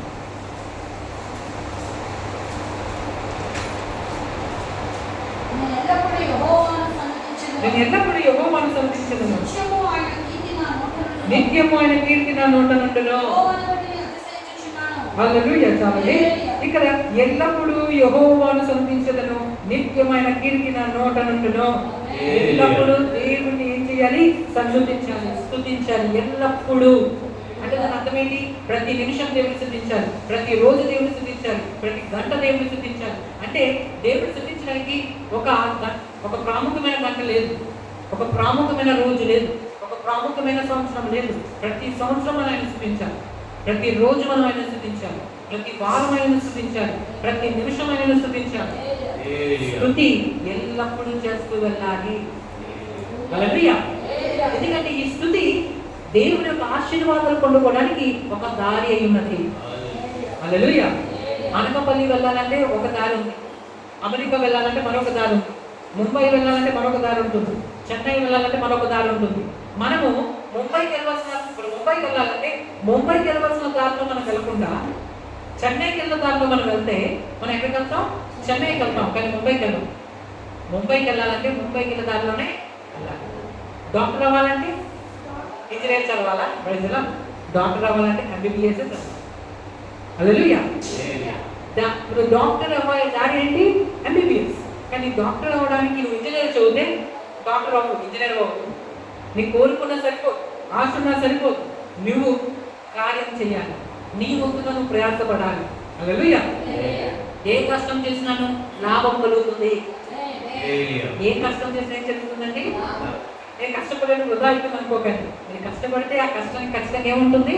లాభం ఉంటుంది. మీరు అనుకోవచ్చు, నేను ప్రార్థన చేస్తాను, నేను కష్టపడను, దేవుడికి చెప్తాను, దేవుడు చూసుకోవచ్చు కదా. హల్లెలూయా. దేవుడు చూసుకోవచ్చు, కానీ దేవుడు పద్ధతి అది కాదు. దేవుడు మనకి సామర్థ్యం ఇచ్చాడు, జ్ఞానం ఇచ్చాడు. దేవుడు మనల్ని ఎలా చేశారో తెలుసా? దేవుడు ఒక బలం ఇచ్చి మనం తరపున మనము ఆలోచన తీసుకోగలిగే వ్యక్తిగా దేవుడు మనం చేశారు. అంటే సామర్థ్యం దేవుడు మనకి ఇవ్వడం జరుగుతుంది. ప్రజల సామర్థ్యం అనేది దేవుడు మనకి ఇచ్చారు. కాబట్టి మనము ఆ సామర్థ్యం కలిగి దేవుడు ఏం చేయాలంటే స్తుతించాలి. ప్రజల అంటే మనం చేయవలసింది మనం చేయాలి, మనం చేయలేదు ఆయన చేస్తారు. అంటే సమాధి ముందు లాజరు చనిపోయినప్పుడు దేవుడు ఏం తీయమంటారు? రాయి తీయమంటారు. ఎందుకు? అది మనం చేయగలం కాబట్టి. కానీ చచ్చిపోయిన వ్యక్తిని మనం లేపగలమా? లేపలేదు. అంటే అది దేవుడు చేయగలడు కాబట్టి. ప్రజల అంటే మనం చేయవలసింది మనం చేస్తే, మనం చేయలేని దేవుడు చేస్తారు. హల్లెలూయా. దేవుడి సన్నిధికి వచ్చే పని మంది, మనం దీవించే పని దేవుడు. మనకి ఏ అవసరం కావాలో ప్రార్థన అడిగే పని మంది, ఆ అడిగే అవసరాలను తీర్చే పని దేవుడి. ప్రజలా చాలా మంది భ్రమపడతారు ఏంటంటే తమ చేయవలసిన వాళ్ళు చేయరు, దేవుడే అన్ని చేస్తారని అనుకుంటారు. హల్లెలూయా. అది సరైన పద్ధతి కాదు. మనం ప్రార్థన చేయగలం కదా. మనం చేయలేనిది దేవుడిని చెప్పాలి, మనం చేయలేనిది ఆయన చేస్తాడు. హల్లెలూయా. ఇప్పుడు మన పిల్లలు మన మాటలు వినట్లేదంటే మనం ఏం చేయాలి? దేవుడికి చెప్పాలి. మనం చెప్పగలిగింది మనం చెప్పాలి. మన వల్ల కాకపోతే చేయగలిగిన దేవుడికి. హల్లెలూయా. ఇప్పుడు ఫ్యాన్ పాడైపోయింది అనుకుందాం. ఈ ఫ్యాన్ పాడైపోతే మనం చేయగలిగింది దాన్ని చేయాలి. ఒకవేళ మనం అలా అవ్వకపోతే మనం ఎవరికి చెప్పాలి? మెకానిక్కి చెప్పాలి. హల్లెలూయా. అంటే దాని అర్థం ఏంటి? ఆ పనిలో వచ్చిన వ్యక్తే దాన్ని చేయగలడు. ఒక రోగం వస్తే ఒక మందు కావాలంటే డాక్టర్ గారి దగ్గరికి వెళ్ళాలి, కానీ ఇంజనీర్ గారి దగ్గరికి వెళ్ళకూడదు. ఎందుకంటే మందు డాక్టర్ గారే ఇవ్వగలరు. అలాగే మన జీవితంలో సమస్యలు వస్తే మనుషుల దగ్గర కాదు మనం వెళ్ళి చెప్పుకోవాల్సింది, ప్రభు దగ్గరికి వచ్చే చెప్పుకోవాలి. హల్లెలూయా. ఎందుకంటే మనుషులు మన సమస్యలను తీర్చలేరు, దేవుడు మాత్రమే మన సమస్యలను తీర్చగలిగిన వాడు. కనుక ఆయనకు మాత్రమే మనం ఏం చేయాలంటే మన సమస్యలను చెప్పుకోవాలి. ఇంకా దేవుడు మనకి ఎప్పుడు మనం దేవుని స్తుతించాలి అంటే యోబు గ్రంథం 1వ అధ్యాయము 21వ వచనం. యోబు గ్రంథము 1వ అధ్యాయము 21వ వచనం. కీర్తన ముందు ఉంటుందండి. 21వ వచనం. ఈ సంగతులలో ఏ విషయమందును యోబు యోబు ఏ పాపమును చేయలేదు. దేవుడు అన్యాయము చేసినని చెప్పలేదు. హల్లెలూయా. హల్లెలూయా. అంటే దేవుడు మనం ఎప్పుడు స్తుతించాలి? మూడోది, మన శ్రమంలో దేవుని స్తుతించాలి. మనం బాగున్నప్పుడే కాదు, శ్రమంలో కూడా దేవుణ్ణి. యోబుకి ఎన్నో కష్టాలు వస్తాయి, ఎన్నో బాధలు వస్తాయి, కానీ యోబు దేవుని ఏం చేశాడు? ఒకవేళ మనం అన్ని ఆనందంగా ఉన్నప్పుడే దేవుని స్తుతిస్తే మనం ఏమవుతాం? స్వార్థపరులు అవుతాం. హల్లెలూయా. మన దేవుణ్ణి మనకున్న పరిస్థితిని బట్టి కాదు మనం స్తుతించాల్సింది, మన దేవుణ్ణి దేవుడు కాబట్టి స్తుతించాలి. హల్లెలూయా. హల్లెలూయా. ఇప్పుడు టీచర్ ఉన్నారు, ఆ టీచర్, ఆ వ్యక్తి మన టీచర్ కాబట్టి స్తుతించాలి. నువ్వు మ్యాథ్స్ చెప్పట్లేదు, ఇప్పుడు ఇంగ్లీష్ టీచర్ ఉన్నారు, ఏం చెప్తారు? ఇంగ్లీష్ చెప్తారు. మనకి మ్యాథ్స్ ఇష్టం ఉందనుకుందాం, నువ్వు మ్యాథ్స్ చెప్పట్లేదు కాబట్టి నేను నిన్ను గణపరచను, నీకు గుడ్ మార్నింగ్ చెప్పనంటే అవును. ఎందుకు? మ్యాథ్స్ చెప్పకపోయినా ఇంగ్లీష్ చెప్తున్నారు కాబట్టి, ఇంగ్లీష్ సబ్జెక్ట్ అతను టీచర్ కాబట్టి అతనికి మనం ఏమి ఇవ్వాలి? గౌరవం ఇవ్వాలి. నీ ఇష్టాలు బట్టి కాదు, ఆయన ఎవరో, ఆయన హోదా ఏంటో, ఆయన యొక్క స్థితి ఏంటో చూసి నువ్వు కనపరచాలి. తెలుసునా? తండ్రి పెట్టినా తండ్రే, పెట్టకపోయినా తండ్రి కాబట్టి తండ్రిని మనం ఏం చేయాలి? అంటే తండ్రిని ఎందుకు గౌరవిస్తున్నా? అతను ఏదో చేశారని కాదు, అతను చేసినా చేయకపోయినా తండ్రే కాబట్టి అతను హోదా బట్టి, అని అతని యొక్క స్థానాన్ని బట్టి మనం గౌరవిస్తాం. అలాగే దేవుడిని కూడా ఆయన ఏదో మనకి ఇస్తేనే దేవుడు స్తుతిస్తాం, ఇవ్వకపోతే దేవుడు స్తుతించడం అనకూడదు. దేవుడు కాబట్టి మనం స్తుతించాలి, దేవుడు కాబట్టి మనం ఆరాధించాలి. Praise the lord. ఎప్పుడు దేవుని స్తుతించాలని? ఒకటి, ప్రతి విషయంలో దేవుని స్తుతించాలి.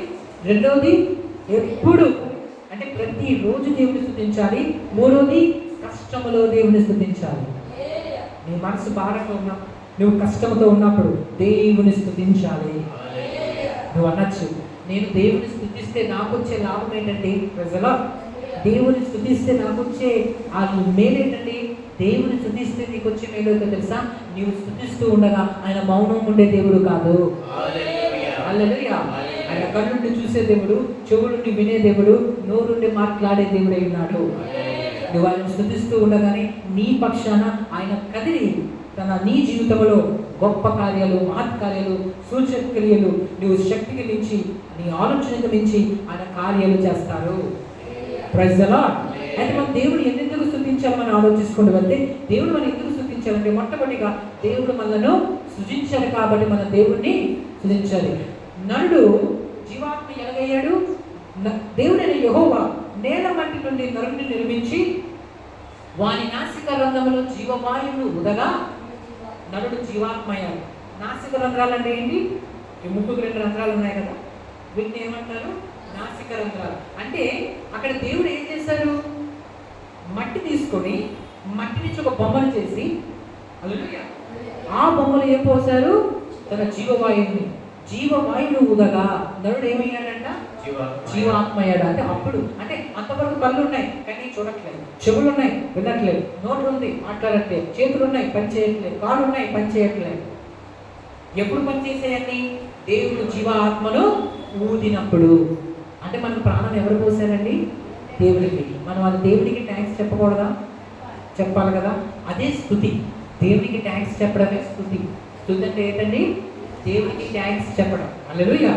ఇప్పుడు మనం మంచి వేడి కలిగిన ఎండలో ప్రయాణం చేస్తూ వెళ్తున్నాం, మనకి దాహం వేసింది, కళ్ళు తిరుగుతున్నాయి. ఇంట్లో ఒక వ్యక్తి వచ్చి మనకి ఏం చేశారు? చల్లటి నీళ్ళు, అయ్యా అమ్మగారు అయ్యగారు కొంచెం తాగండి, అలసిపోయినట్టున్నారు ఎండలో. మనకి ఎవరైనా చల్లటి నీళ్ళు ఇస్తే మనం ఏం చెప్పాలి? వాళ్ళకి ఏం చెప్తాం? థ్యాంక్స్ చెప్తాం కదా. ప్రజలో అలాగే ఒకవేళ ఆ నీళ్ళు తాగేసి ఇంకో తీసుకో నేను వెళ్తున్నానని చెప్తే ఎలా ఉంటుంది? ఆ ఇచ్చిన వ్యక్తికి, నేను ఇంత ప్రయాసపడ్డాను, ఇంతగా నీళ్ళు ఇచ్చాను, ఇతను ఏంటి థ్యాంక్స్ కూడా చెప్పకుండా వెళ్ళిపోతున్నాడని మనసులో ఏమనుకుంటాడు? మన మీద బాధపడతాడు కదా. ప్రజలు అది న్యాయమేనా? అది న్యాయం కాదు. అంటే ఒక వ్యక్తి మనకి సహాయపడినప్పుడు చిన్నదైనా పెద్దదైనా మనం ఏం చెప్పాలి? వాళ్ళకి థ్యాంక్స్ చెప్పాలి. ఎందుకంటే వాళ్ళు మనకి ఏం చేశారు? మన అవసరతల్లో మనకు తోడుగా నిలబడి మనకు హెల్ప్ చేశారు. అలాగే ఒకవేళ దేవుని మనం స్తుతించకపోతే కృతజ్ఞత లేని వాళ్ళం అవుతాం, అంటే థ్యాంక్స్ చెప్పలేని వాళ్ళం అవుతామా? అంటే దేవుడు మనకి ప్రాణం పోసారు కదా, మనం ఆయనకి ఏం చెప్పాలి? థ్యాంక్స్ చెప్పాలి, అదే స్తోత్రం అని చెప్పాలి. ప్రజలా దేవుడు మనకి ప్రాణం ఇచ్చాడు కదా, మనం ఏం చెప్పాలి? థ్యాంక్స్ చెప్పాలి. అంటే మనం కలిగి ఉన్న దాన్ని బట్టి మనం దేవుని స్తుతించాలి. అప్పుడు లేనిది దేవుడు నీకు ఇస్తారు. హల్లెలూయా. లేని దాన్ని బట్టి బాధపడకు, ఉన్న దాన్ని బట్టి నువ్వు దేవుడికి థ్యాంక్స్ చెప్పు, లేనిది దేవుడు నీకు ఇస్తారు.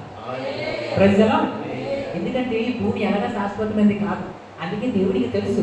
దేవుడు ఏమన్నారు? నీవు అడిగినవన్నీ చేస్తానన్నా. ప్రజలా దేవుడు ఏమన్నారంటే నీ అవసరం తెలుస్తాను అంటే దాని అర్థం ఏంటి? దేవుడు నీకు ఏదైనా ఇవ్వలేదంటే అది నీకు మంచిది కాదు అని అర్థం చేసుకోవాలి. హల్లెలూయా.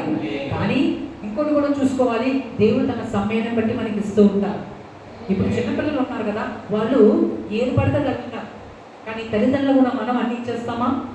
ఏవో పిల్లలు, పసిపిల్లలు, ఒక 2 సంవత్సరాల పిల్లడు, 3 సంవత్సరాల పిల్లడు కొన్నే ఇస్తాం, అన్నీ ఇవ్వము. కానీ వాళ్ళు అన్నీ అడుగుతారు.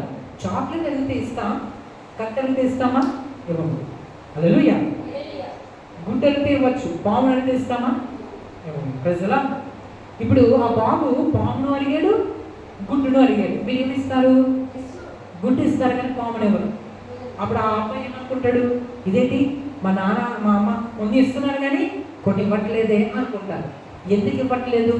ఆ వయసులో అతనికి అర్థం కాదు, కానీ అమ్మ నాన్నకి తెలుసు ఏది మంచిదో ఏది చెడ్డదో. ఆ అబ్బాయి అనుకుంటాడు మా అమ్మ నాన్నని ప్రేమించట్లేదే, వానికి కొన్ని ఇస్తున్నారు కొన్ని ఇవ్వట్లేదు అనుకుంటాడు. కానీ వాడు పెద్దవాడు అయిన తర్వాత అర్థం చేసుకుంటాడు, అవునులే నేను అడిగింది గుడ్డు, నాకు ఆని చేయదు కాబట్టి గుడ్డు ఇచ్చేశారు, నేను అడిగింది పామును, నన్ను కాటు వేస్తుంది కాబట్టి వాళ్ళు నాకు పామును ఇవ్వలేదు. అలాగే మన ఆత్మీయ జీవితంలో కూడా దేవుడికి మన పిల్లలమైన దేవుడు కూడా మనకి కొన్ని ఇస్తారు, కొన్నిసార్లు మనకి కొన్ని ప్రార్థనకి జవాబు ఆలస్యం అవుతుంది. ఎందుకంటే దేవుడు మనల్ని ఇష్టపడక కాదు, అవి మనకి మేలు కాదని అర్థం. హల్లెలూయా. మేలైనవైనా ఇస్తారు, కొన్ని మనకి మేలు, మనం కొన్నిసార్లు అడిగి అవివేకంగా అడుగుతాం, కొన్ని తెలియక అడిగిపోవచ్చు. అలాంటప్పుడు దేవుడు ఇవ్వలేనంత మాత్రం మీరు బాధపడకండి. మీరు ఏం చెప్పాలో తెలుసా? దేవా నీకు స్తోత్రం, ఇచ్చినందుకు స్తోత్రం, ఇవ్వకపోయినా నీకే స్తోత్రం, నిన్నే నేను మహిమపరుస్తా. యోబు అన్నాడు, యోబు గారి భార్య అంటారు, ఇంకా ఎలాగో నువ్వు విడిచిపెట్టవా, ఇంకా దేవుడిని నువ్వు స్తుతిస్తూ ఉంటావా? ఎందుకు? ఒకప్పుడు అన్నీ బాగున్నాయి, ఇప్పుడు అన్నీ బాగలేదు కదా, బాగున్నప్పుడు స్తుతించాం కాబట్టి, ఇప్పుడు బాగలేదు కాబట్టి దేవుడిని స్తుతించదా మానద్దాం అంటారు వాళ్ళ భార్య గారు. అప్పుడు యోబు అంటారు, ఇది న్యాయమేనా?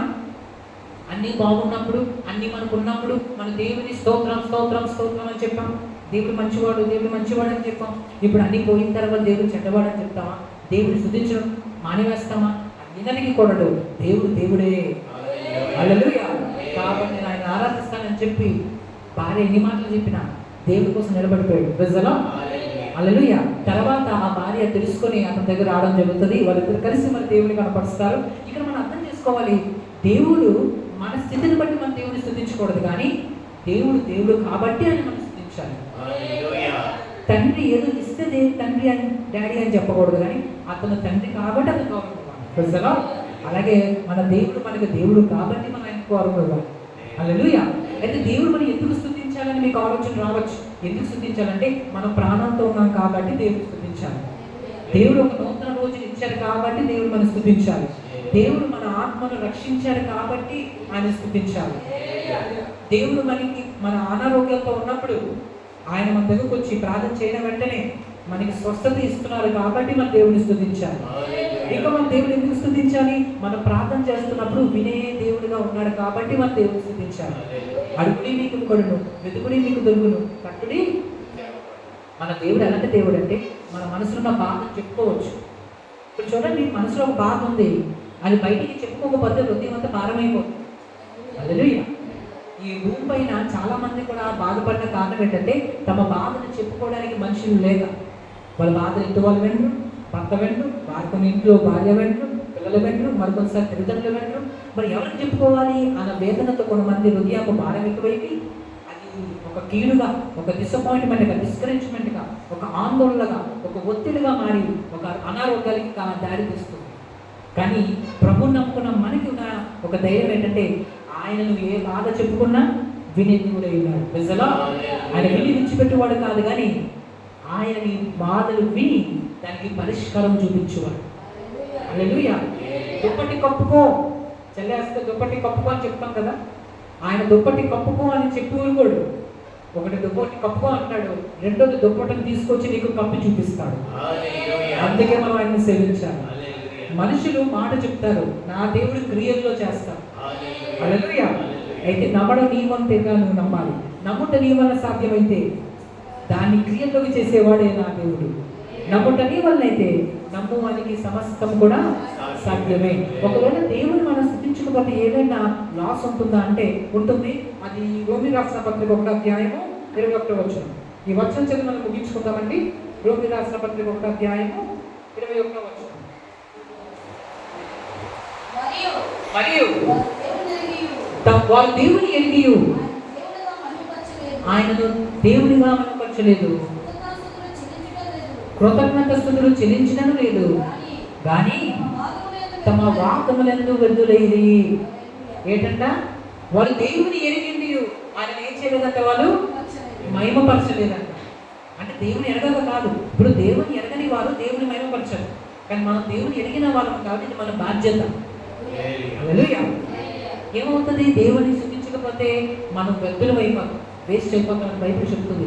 వారు దేవుని ఎరిగింది, వారు దేవుని మహిమపరచలేదు, కానీ తమ వాదాలందు వ్యక్తులైరి. హల్లెలూయా. ఇప్పుడు చూడండి, మన రోజంతా కష్టపడి ఒక జీతం తెచ్చుకుంటే ఆ జీతము వ్యర్థమైపోవాలా, మనకు ఉపయోగపడాలా? ఉపయోగపడాలి. ఒకవేళ వచ్చిన జీతాన్ని ఒక వ్యక్తి పనికిరాని విషయాలకు వాడి వేస్తే ఆ జీతం ఏమైపోయినట్లు? వ్యర్థమైపోయినట్లు. ప్రజలా ఒక ఫోన్ కొనుక్కున్నాం, ఒక 30,000 పెట్టో లేదా ఒక 40,000 పెట్టో ఫోన్ కొనుక్కున్నాం. ఆ ఫోను ఎందుకు కొనుక్కున్నాం? ఉపయోగపడాలని కొనుక్కున్నాం. కానీ వచ్చిన ఫోను అలాగ నీటిలో పడిపోతే వ్యర్థమైపోతుంది. ప్రజలా మన జీవితం కూడా దేవుడు ఎందుకు చేశారంటే వ్యర్థమైపోవడానికి కాదు, ఉపయోగపడడానికి చేశారు. ఏ వస్తువుని చేసినా ఆ వస్తువు తయారు చేసిన వ్యక్తి అది ఉపయోగపడడానికే చేస్తారు. ఈ మైక్ చేసినా, ఫ్యాన్ చేసినా, లైటింగ్ చేసినా, దేన్ని చేసినా ప్రతి చేసిన వ్యక్తి ఇది ఉపయోగపడాలి అనే ఉద్దేశంతోనే చేస్తారు. అలాగే దేవుడు కూడా మనల్ని ఎందుకు చేశారో తెలుసా? మనం ఉపయోగపడాలి, 10 మందికి మనం ఉపయోగపడాలని దేవుడు మనల్ని చేశాడు. హల్లెలూయా. అయితే మనం ఎలా ఉపయోగపడతాం? పని చేసినాం. గట్టి చెప్పండి. ఇప్పుడు ఫోన్ తయారు చేశారు, బాగానే ఉంది, కానీ ఫోన్ ఎప్పుడు ఉపయోగపడుతుంది? అది పని చేసినప్పుడు. హల్లెలూయా. అని ఒక సామెత ఉంటుంది, పని చేసేవాడంట పనికి వస్తాడు, పని చేయని వాడు పనికిరాడు. ప్రజలా హల్లెలూయా. పని చేసేవాడు ఏమొస్తాడు? పనికి వస్తాడు. హల్లెలూయా. అందుకే మనం పని చేసేవారుగా ఉండాలి. అని ఎలా పని చేస్తాం? చూడండి, ఫోన్ పని చేయకపోతే మనం దాన్ని చిరాకు పడేది వాడడం మానేస్తాం. బైక్ కొనుక్కున్నాం, బైక్ పని చేయకపోతే మనం ఏం చేస్తాం? బైక్ను పక్కన పెట్టేస్తాం. ఇంట్లో స్టవ్ కొనుక్కున్నాం, ఆ స్టవ్ ఎందుకు కొనుక్కున్నాం? వండుకోవడానికి, కానీ అది పని చేయకపోతే పక్కన పెట్టేస్తాం. సిలిండర్ కొనుక్కున్నాం, పని చేయకపోతే పక్కన పెట్టేస్తాం. పని చేయకపోతే మన కోపం వస్తుంది. అలాగే మన జీవితాలు కూడా దేవునికి పనికి రావాలి. పనికి ఎలా వస్తుంది? దేవుని మహిమపరిచినప్పుడు. స్తుతి అంటే దేవుని మహిమపరచడమే, గొప్పగా మాట్లాడమే. ఎవరి కోసం గొప్పగా మాట్లాడాలి? దేవుని కోసం గొప్పగా మాట్లాడాలి. మన దేవుని స్తుతించాలి. దేవుని మనం ఏం చేస్తూ ఉండాలంటే ఎప్పుడు మహిమపరుస్తూ ఉండాలి. అందుకే దేవుని సన్నిధిలో మనం ఎప్పుడు గుర్తుపెట్టుకోవాలి? స్తుతిని ఎప్పుడు మీరు నిర్లక్ష్యము చేయకండి. ప్రజల తెల్లవారు లేచిన వెంటనే ముందు మీ పక్కన, అది బెడ్ అయినా పర్లేదు, అది ఫ్లోర్ అయినా పర్లేదు, హల్లెలూయా, నేలైనా పర్లేదు, పక్కకి లేచి మోకాలు వేసి ముందు ఏం చేయాలి? ముందు ప్రభువా నేను చేసిన పాపాలన్నిటినీ క్షమించండి, మీ రక్తముతో కడుగు ప్రభా అని చెప్పి, రెండోది ఏం చేయాలి? స్తుతి చెల్లించాలి. ఏమని? ప్రభా ఈ రోజు చూడకుండా చాలామంది చనిపోయారు కదా, ఇంకా నన్ను సజీవుగా ఉంచినందుకు నీకు స్తోత్రాలు. నేను నీ కోసం బతకడానికి నాకు కృపను చూపించు ప్రభా అని అడగాలి. ప్రజల ఇచ్చిన వాక్యం దేవుడు మన వెనుకల్లో దీవించునుగాక. ఆమేన్, ఆమేన్. అందుకు అనుమోసుకుందామండి. వాక్య ఫలింపు కోసం ప్రార్థన చేస్తాను. మహోన్నతుల వగు మా ప్రేమ గల దేవ, విన్న వాక్యాన్ని నుండి మీ ప్రజల జీవితంలో ఫలింపచేయండి. విన్న వాక్యాన్ని విని విడిచిపెట్టకుండా సాయం చేయండి దేవా. విన్న వాక్యం నుండి మనం ఫలింపజేసి విన్న వాక్యం దుస్తులు ఎత్తుకొని పోకుండా సహాయం అనుగ్రహించండి. మీ చిత్తం జరిగించండి. యేసుక్రీస్తు వారి నామములో అడుగుచున్నాను తండ్రి. ఆమేన్, ఆమేన్. ఇప్పుడు సమయము 11 అయిందండి. ఇప్పుడు ప్రభు పరలోకి మనం వెళ్తున్నాం. అందరూ కలిసి బాప్తిసం పొందిన వారు ఎవరైతే ఉన్నారో వారు మాత్రమే బలం తీసుకోవాలి. కాబట్టి బాప్తిసం పొందిన వారు ఒకసారి లేచి నుంచోండి. బాప్తిసం పొందిన వారు మాత్రమే లేచి నుంచున్నామా? Praise the lord. హల్లెలూయా. ఇప్పుడు 1 కొరింథీ రాసిన పత్రిక 11వ అధ్యాయం ఒకసారి వాక్య లేఖనం చదువుకుని మన ప్రార్థనలోకి వెళ్దాం. 1 కొరింథీ రాసిన పత్రిక 11వ అధ్యాయం 23వ వచనం.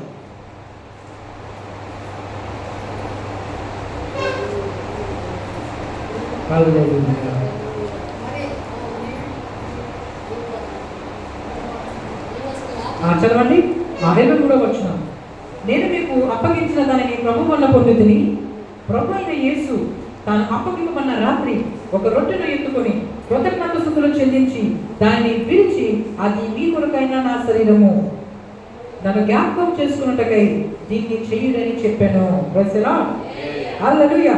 ఇక్కడ చూశారు కదా, ఇక్కడ ప్రభు వల్ల అంటే ఏంటి అంటే అది ఒక భోజనం కాదు. ప్రభు వల్ల అంటే ఒక భోజనం కాదు. Praise the lord.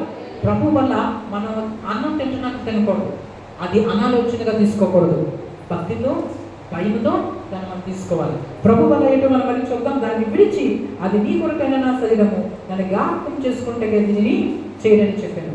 ఆ ప్రకారమే భోజనం ఏమనుకుంటా ఆయన పాత్రను ఎత్తుకుని, ఈ పాత్ర నా రక్తం వల్ల కొత్త నిబంధన, మీరు తిని రొట్టె త్రాగునప్పుడల్లా నన్ను జ్ఞాపకం చేసుకుంటే దీనిని చేయుడని చెప్పాను. మీరు ఈ రొట్టెను తిని ఈ పాత్రను త్రాగునప్పుడల్లా ప్రభు వచ్చే వరకు ఆయన మరణమును ప్రచురించుదురు. Praise the lord.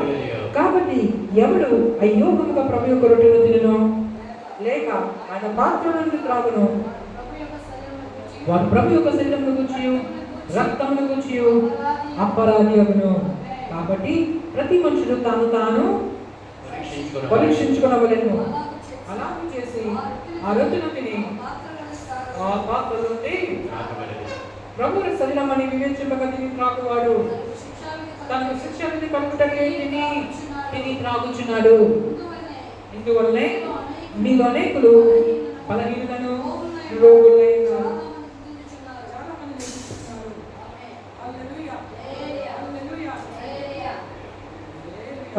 హల్లెలూయా.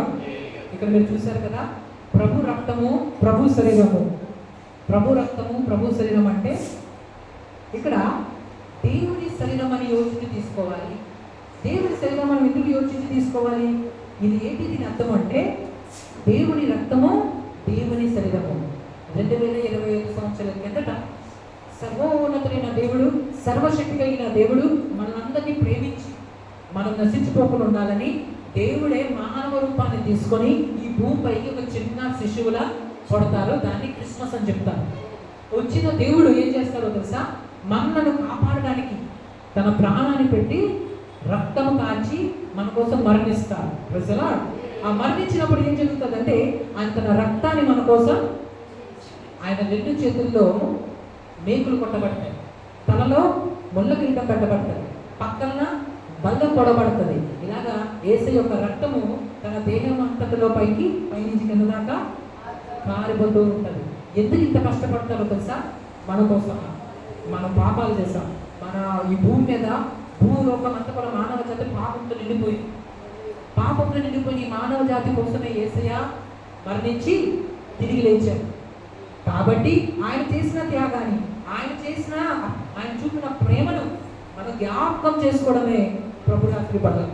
ప్రభురాత్రి బల్ల అంటే ఆహారము కాదు, ఆ శరీరము, ఆయన కాచిన రక్తం ఉందే అది ద్రాక్షరసమై ఉన్నది. ప్రజలా ఈ ద్రాక్షరసాన్ని మనం ద్రాక్షరసంగా చూడకూడదు. ద్రాక్షరసాన్ని మనం ఏమని వివేచించాలి? ప్రభు యొక్క రక్తము, నా కోసం, నా పాపాల కోసం ప్రభువు తన రక్తాన్ని చిందించారు అని మనం గ్రహింపు కలిగి ఉండాలి. రెండోది రొట్టె దేనికి సాదృశ్యం అంటే ఆయన శరీరము మీద ఆ బల్లెంతో పొడుస్తున్నప్పుడు అది గుచ్చుకొని లోపల దాకా వెళ్తుంది. ప్రజలా అంటే ఆయన శరీరం అంతా చీల్చబడుతుంది. ఆయన పడిన శ్రమను, ఆయన పడిన కష్టాన్ని మనం జ్ఞాపకం చేసుకోవడానికి ప్రభురాత్రి పనిలో మనం ఏం చేయాలండి? మనం పాల్గొవాలి. ఇది ఎవరు తీసుకోవాలి అంటే బాప్తిసం తీసుకున్న వారు మాత్రమే. ఒకవేళ బాప్తిసం తీసుకోకపోయినా పర్వాలేదు, మీరు త్వరలో ఏం చేయాలి? బాప్తిసం తీసుకుంటే ఖచ్చితంగా మీరు కొద్దిగా ఏం చేయగలరు? ఇది కేవలము ప్రభువుని జ్ఞాపకం చేసుకోవడానికి మాత్రమే మనం తీసుకుంటున్నాం. ప్రజలా హల్లెలూయా. ఇది తీసుకున్నప్పుడు అనాలోచనగా అశ్రద్ధగా కాక చాలా మనల్ని పరీక్షించుకుని తీసుకోవాలి. అంటే దాని అర్థం ఏంటి? ఇది తీసుకునే ముందు ప్రతి ఒక్కరు తమ పాపాలను ఒప్పుకోవాలి. హల్లెలూయా. దేవా, నా తల మొదలుకొని నేను పాపాలు ప్రతి పాపాన్ని క్షమించమని అడిగి కడగబడిన తర్వాత దీన్ని తీసుకోవాలి. వినయ భయభక్తులతో తీసుకోవాలి. కాబట్టి నాతో కలిసి అందరూ ఈ ప్రార్థనలో ప్రారంభించండి. మన ప్రార్థన అయిన తర్వాత ప్రభు యొక్క రక్తాన్ని మన శరీరాన్ని తీసుకుంటాం. Praise the lord. Hallelujah, hallelujah, hallelujah, hallelujah, hallelujah. Praise the lord. అందుకని చూసుకుందాం, అలాగే నుంచొని ఉందామండి. ప్రభు రాత్రి వల్ల మనం పాల్గొందాం. మహోన్నతుడు ఒక మా దేవ, మీ ప్రజలందరి నిమిత్తం నేను ప్రార్థిస్తున్నాను. మీ ప్రజలందరూ మీరు జ్ఞాపకం చేసుకున్నది ఇది నా శరీరము, ఇది నా రక్తం అన్నావు ప్రభా. వారు తీసుకుంటూ ఉండగానే ప్రభా వాళ్ళు మిమ్మల్ని జ్ఞాపకం చేసుకునే కృపనివ్వండి. అందరు కలిసి నాతో పలకండి. యేసయ్యా, నా హృదయము వల్లను, చూపుల వల్లను, వినికిడి వల్లను, మాటల వల్లను, చేతుల వల్లను, కాళ్ళ వల్లను, తల మొదలుకొని పాదాల వరకును నాలో జరిగిన ప్రతి పాపమును దయతో క్షమించండి. మీ రక్తముతో కడగండి. యేసయ్యా, ఇప్పుడు మీ శరీరాన్ని, మీ రక్తాన్ని తీసుకోవడానికి నేను సిద్ధముగా ఉన్నాను. నేను తీసుకుంటుండగా అయోగ్యముగా కానీ అనాలోచనగా కానీ తీసుకోకుండా సహాయం చేయండి. మీ రక్తం తీసుకుంటున్నప్పుడు, మీ శరీరం తీసుకుంటున్నప్పుడు నేను మీలో ఉండడానికి, మీరు నాలో ఉండడానికి కృపనివ్వండి. ఈ సత్య సువార్త నీవు మా కోసం చేసిన ఆ త్యాగాన్ని లోకానికి చెప్పడానికి కృప చూపించండి ప్రభా. భక్తిహీనతగా మేము తీసుకోకుండా భక్తిగా తీసుకునే కృప దయచేయండి దేవా. మీ శరీరాన్ని, మీ రక్తాన్ని తీసుకోవడానికి యోగ్యతనివ్వండి, అర్హులుగా చేయండి. మా ప్రార్థనలో ఏమైనా తప్పులుంటే క్షమించండి. ఈ రక్తంతో కడగండి. యేసయ్య నామములో అడుగుచున్నాను తండ్రి. ఆమేన్, ఆమేన్. హల్లెలూయా, హల్లెలూయా. ముందు స్త్రీలు ముందుకు రండి. తర్వాత పురుషులు వద్దరు. ప్రభు ఒక పదవి మనం తీసుకుందాం. హల్లెలూయా. ఇలా రండి. Praise the lord. హల్లెలూయా. దేవుని ప్రేమించుకున్నాను. ఆమేన్.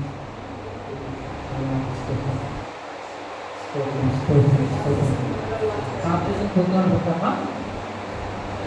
పురుషులు వెళ్ళండి. ఎవరు ఉన్నారా? రండి.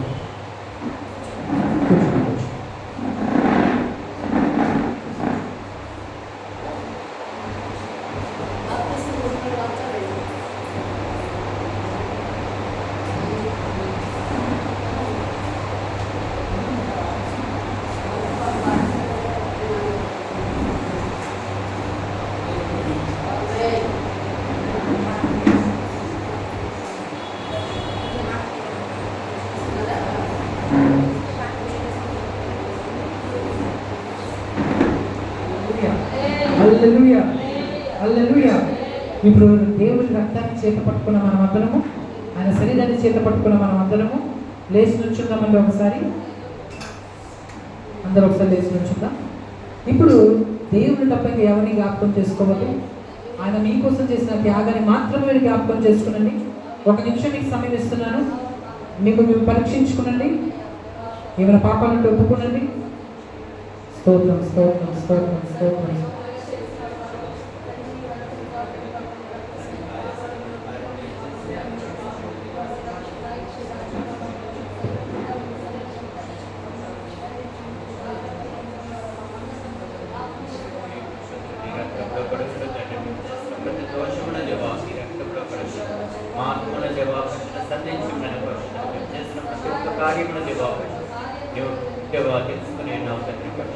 కనికరించండి, క్షమించండి తండ్రి. రక్తంలో మమ్మల్ని కడిగి పరిశుద్ధపరచండి. మీ ఆయాసకరమైన కార్యం లేకుండా దేవ తొలగించండి. తెలుసండి పాత్ర వరకు వ్యాపించిన ప్రతి ఒక్క అవయవం దేవ ఈ పరిశుద్ధ రక్తంలో కడిగించండి. మీ శరీరంలో కుదించకు దేవా, నీ రక్తంలో త్రావుటకు దేవా కృప దయచేయండి, ధన్యత దయచేయండి. ఎన్నడూ పాపంలో పడకుండా దేవా నీ రాష్ట్ర అక్కడి కొరకు అంతకన్నా ముందుగా పెంచుతున్నాం. అప్పుడు మేము సిద్ధపడ్డ కలిగిన కొరకు దయచేయండి తండ్రి. మీరు మాలో ఉండడం మేము మీలో ఉండడం కొరకు దయచేస్తున్నాం తండ్రి. ధన్యత మాకు దయచేసి మా పట్ల నీకు స్తోత్రం చెల్లిస్తున్నాం తండ్రి. తీసుకున్నట్టుగా అరువుగా మాకు మార్చేయండి తండ్రి. కృప దయచేయండి. రక్తంలో మమ్మల్ని కడిగి పరిశుద్ధపరచండి, ఆయత్తపరచండి తండ్రి. దీవించిన ఆశీర్వదించండి తండ్రి. కృపామయుడు కర్ణమయుడు నీకే స్తోత్రం. హల్లెలూయా. ఇప్పుడు దేవుని రక్తాన్ని శరీరాన్ని చేత పట్టుకున్న వారు ముందు మీ చేతిలో ఉన్న శరీరాన్ని పైకెత్తండమ్మా. పైకెత్తి దేవుని గట్టిగా స్తోత్రం స్తోత్రం చెప్పండి. స్తోత్రం స్తోత్రం స్తోత్రం స్తోత్రం స్తోత్రం స్తోత్రం స్తోత్రం స్తోత్రం స్తోత్రం స్తోత్రం స్తోత్రం. తండ్రి గురించి నీ శరీరాన్ని బట్టి మీకు స్తోత్రం స్తోత్రం స్తోత్రం స్తోత్రం స్తోత్రం. తండ్రి మీ ప్రజల శరీరాన్ని తీసుకొచ్చులేరా తండ్రి, వాళ్ళు మిమ్మల్ని జ్ఞాపకం చేసుకోవడానికి గొప్పనివ్వండి. యేసయ్య నామములో అడుగుచున్నాను తండ్రి. అందరూ మీ చేతున్న శరీరాన్ని తీసుకోండమ్మా, అందరూ తీసుకోండి.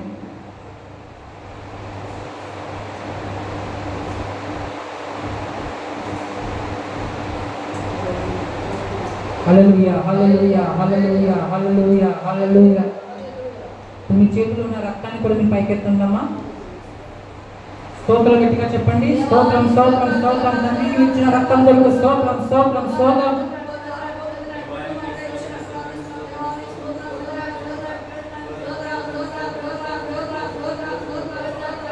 స్తోత్రం స్తోత్రం స్తోత్రం స్తోత్రం స్తోత్రం స్తోత్రం స్తోత్రం స్తోత్రం స్తోత్రం స్తోత్రం స్తోత్రం స్తోత్రం. తండ్రి ఇచ్చిన రక్తం కొరకు స్తోత్రం స్తోత్రం స్తోత్రం స్తోత్రం స్తోత్రం. ప్రభుని మాత్రమే జ్ఞాపకం చేసుకుంటూ రక్తాన్ని కూడా తీసుకుంటామా.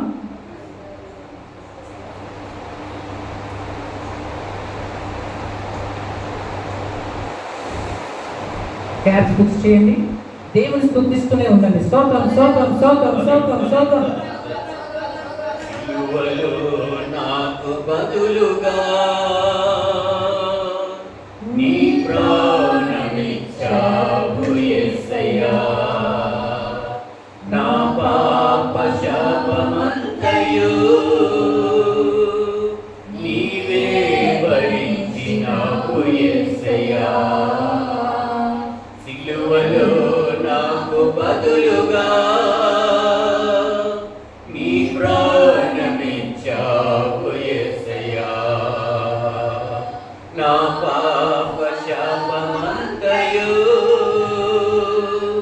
నీవే భరించినావు యేసయ్యా. ఏమిచ్చి నీ రుణము తీర్చగలనయ్యా. నీ త్యాగం నేనెప్పుడు మరువలేనయ్యా. ఏమిచ్చి నీ రుణము తీర్చగలనయ్యా. నీ త్యాగం నేనెప్పుడు మరువలేనయ్యా. సిలువలో నాకు బదులుగా నీ ప్రాణమిచ్చావు యేసయ్యా.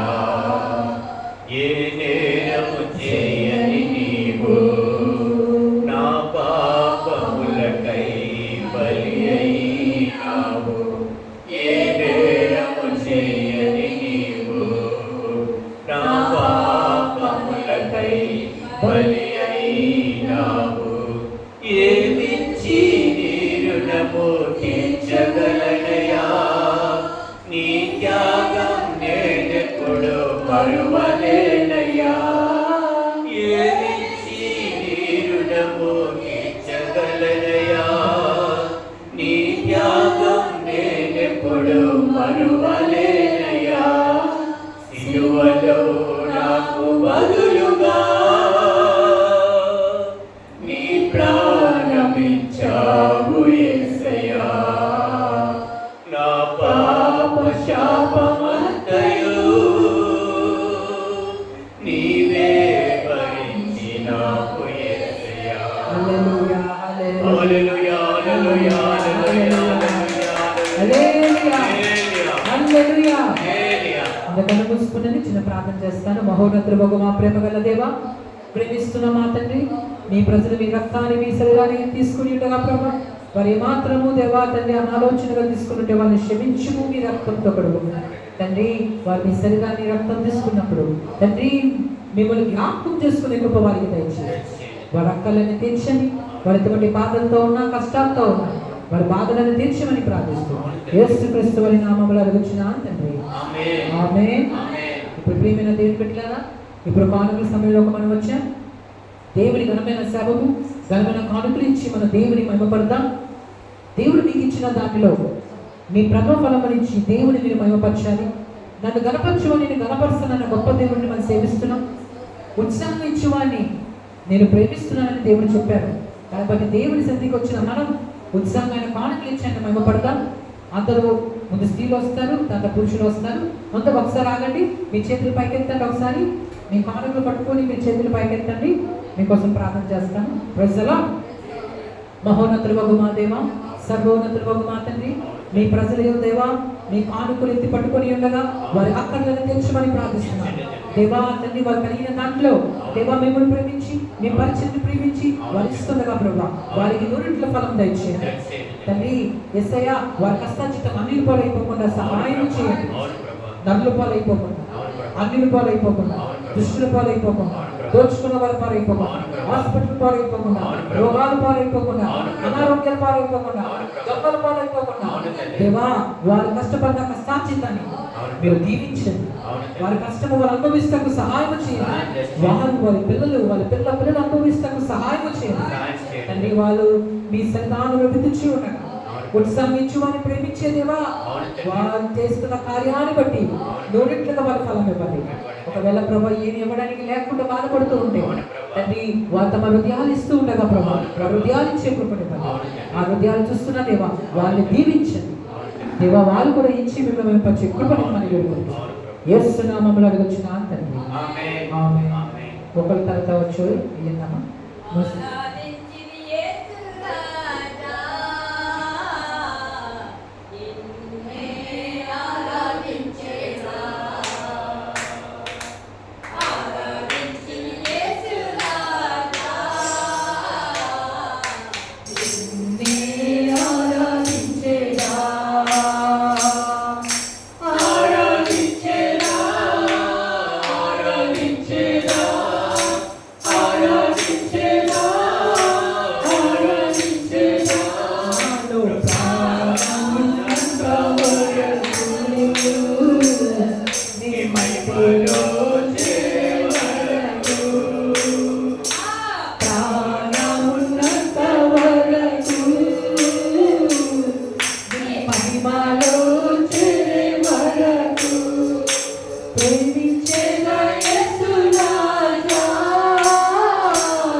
ఇప్పుడు మన దేవుని సన్నిధి ఆఖరిలోకి వచ్చాం. ఇప్పుడు పరలోక ప్రార్థనతో మనం ముగించుకుందాం. మీరు రెండు చేతులు పైకెత్తండి. ఆశీర్వాద ప్రార్థన తర్వాత పరలోక ప్రార్థన మనం చేసుకుందాం. మీకు ఎటువంటి సమస్యలున్నా మీరు దేవుని విశ్వసించండి. దేవుడు మీ కార్యాలను జరిగిస్తారు. మీ శరీరంలో ఎక్కడైనా బాధ ఉంటే అక్కడ ఒక చేయి పెట్టుకోండి, మరొక చేతిని పరలోకం వైపుకి ఎత్తండి. హల్లెలూయా. నాతో కలిసి ఈ ప్రార్థనలో ఏకీభవించండి.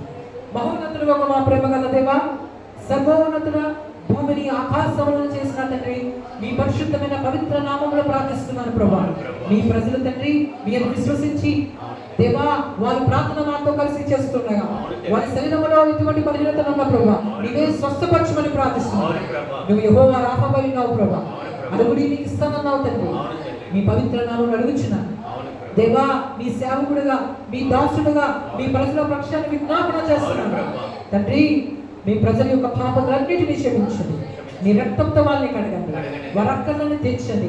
వారి దేహంలో తల మొదలుకునేది పాదాల వరకు ఎటువంటి బలహీనతలు ఉన్నా ఆ బలహీనతలన్నీ కూడా ప్రభా నీ గాయపరస్తాలు చేత సంపూర్ణ స్వస్థత ఇవ్వండి.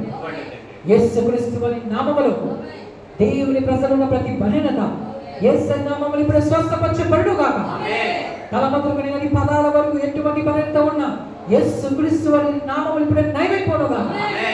దేవుని ప్రజల్లో ఉండడానికి వీలు లేదు. చీకటి ఆత్మలారా, దురాత్మలారా, బలహీనపరిచే ఆత్మలారా, భయపెట్టే ఆత్మలారా, ఆటంకం కలిగించే ఆత్మలారా, డిస్టర్బ్ కలిగించే ఆత్మలారా, మనశ్శాంతి లేక సమాధానం లేకుండా చేస్తూ, నెమ్మది లేకుండా చేస్తూ, దేవుని ప్రజలు దేవుని సంతోషంగా స్తుతించకుండా చేస్తూ వారి జీవితాలను గర్భిణి చేస్తున్న చీకటి ఆత్మలన్నిటినీ, అపవాదిని నజరేయుడైన యేసుక్రీస్తు వారి నామములో ఇప్పుడే దేవుని ప్రజల యొక్క గృహాలను విడిచిపెట్టి పొమ్మని ఆజ్ఞాపిస్తున్నా. In the name of Jesus I bind every evil spirit. Amen. దేవుని నామములో గొప్ప స్వస్థత మీరు పొందుకుందురుగా. మీ తల మొదలుకుని నీ పాదాల వరకు యేసు రక్తము ప్రోక్షించబడునుగా. పరిశుద్ధమైన యేసు రక్తము చేత మీరు స్వస్థత పొందుదురుగా. మీ పాపములను యేసు నామములో యేసు రక్తములో కడగబడునుగా. యేసు నామములో మీరు జయము పొందుదురుగా. ఆమేన్. ఈ చిన్న ప్రార్థన యేసు నామములో అడుగుచున్నాను తండ్రి. ఆమేన్. మీరు చేతుల పైకి ఎత్తండి. నిశ్శబ్దముగా ఉందాం. మన తండ్రి అయిన దేవుని ప్రేమయు, కుమారుడైన యేసుక్రీస్తు వారి యొక్క మహాకృపయు, పరిశుద్ధాత్మ దేవుని యొక్క అన్యోన్య సహవాసము కూడి వచ్చిన మీకును, వాక్యం చెప్పిన నాకును, దేవుని ప్రజలు అందరికీ, ప్రపంచవ్యాప్తమైన దేవుని సార్వత్రిక సంఘమంతటను సదాకాలము తోడయుండును గాక. ఆమేన్. పరలోక ప్రార్థన. పరలోకమందున మా తండ్రి, నీ నామం పరిశుద్ధపరచబడును గాక. నీ రాజ్యం వచ్చును గాక. నీ చిత్తం పరలోకమందు నెరవేరునట్లు భూమి యందు మా యందు నెరవేరునుగా. మా ఆహారమును మాకు దయచేయి. మా రుణస్థులను క్షమించిన ప్రకారం మా రుణాలను క్షమించండి. మమ్మల్ని శోధనలో పెట్టక దుష్టుని తప్పించండి. ఎందుకంటే రాజ్యము, బలము, ఘనత సమస్తము నిరంతరము నీవైనవి. ఆమేన్. ఆమేన్. నా ప్రాణమా యెహోవాను స్తుతించుము. నా అంతరంగ సమస్తమా ఆయన పరిశుద్ధ నామమును స్తుతించుము. నా ప్రాణమా ప్రభు యేసును స్తుతించుము. ఆయన చేసిన ఉపకారములు దేనిని మరువకు. ఆమేన్. హల్లెలూయా. హల్లెలూయా. హల్లెలూయా. దేవుడు మిమ్మల్ని మీ కుటుంబాలను దీవించును గాక. ఆమేన్. ఆమేన్. మీ రెండు చేతులు నా వైపు చాచండి. నా రెండు చేతులు నేను మీ వైపు చాచుతాను. Praise the lord. దేవుడు మిమ్మల్ని మీ కుటుంబాలను బహుగా దీవించును గాక. కృపాక్షేమములు మీ వెంట వచ్చును గాక. మీరు ఆశీర్వదింపబడుదురు గాక. మీ అక్కర్లని తీరిపోవును గాక. మీరు పైకి వచ్చుదురు గాక. మీరు దీవించబడుదురు గాక. మీరు ఆశీర్వదించబడుదురు గాక. దేవుని సన్నిధి మీకు తోడుగా వచ్చును గాక. మీ బాధలన్నీ యేసు నామములో తీరిపోవును గాక. మీ పరిపాలనలో మీరు జయము పొందుదురు గాక. మీరు వెళ్ళే ప్రతి స్థలములోకి దేవుని సన్నిధి వచ్చును గాక. కృపాక్షేమములు మీ వెంట వచ్చును గాక. మీ వెంట వచ్చును గాక. మీ వెంట వచ్చును గాక. ఆమేన్. హల్లెలూయా. గాడ్ బ్లెస్ యు అండి. మీ అందరికీ ప్రైజ్ ది లార్డ్. ధైర్యంగా ఉండండి. దేవుని సన్నిధికి వచ్చారు, చూసే దేవుడు ఆయనే మీకు ప్రతిఫలం ఇస్తారు. Amen. God bless you. Hallelujah. Hallelujah.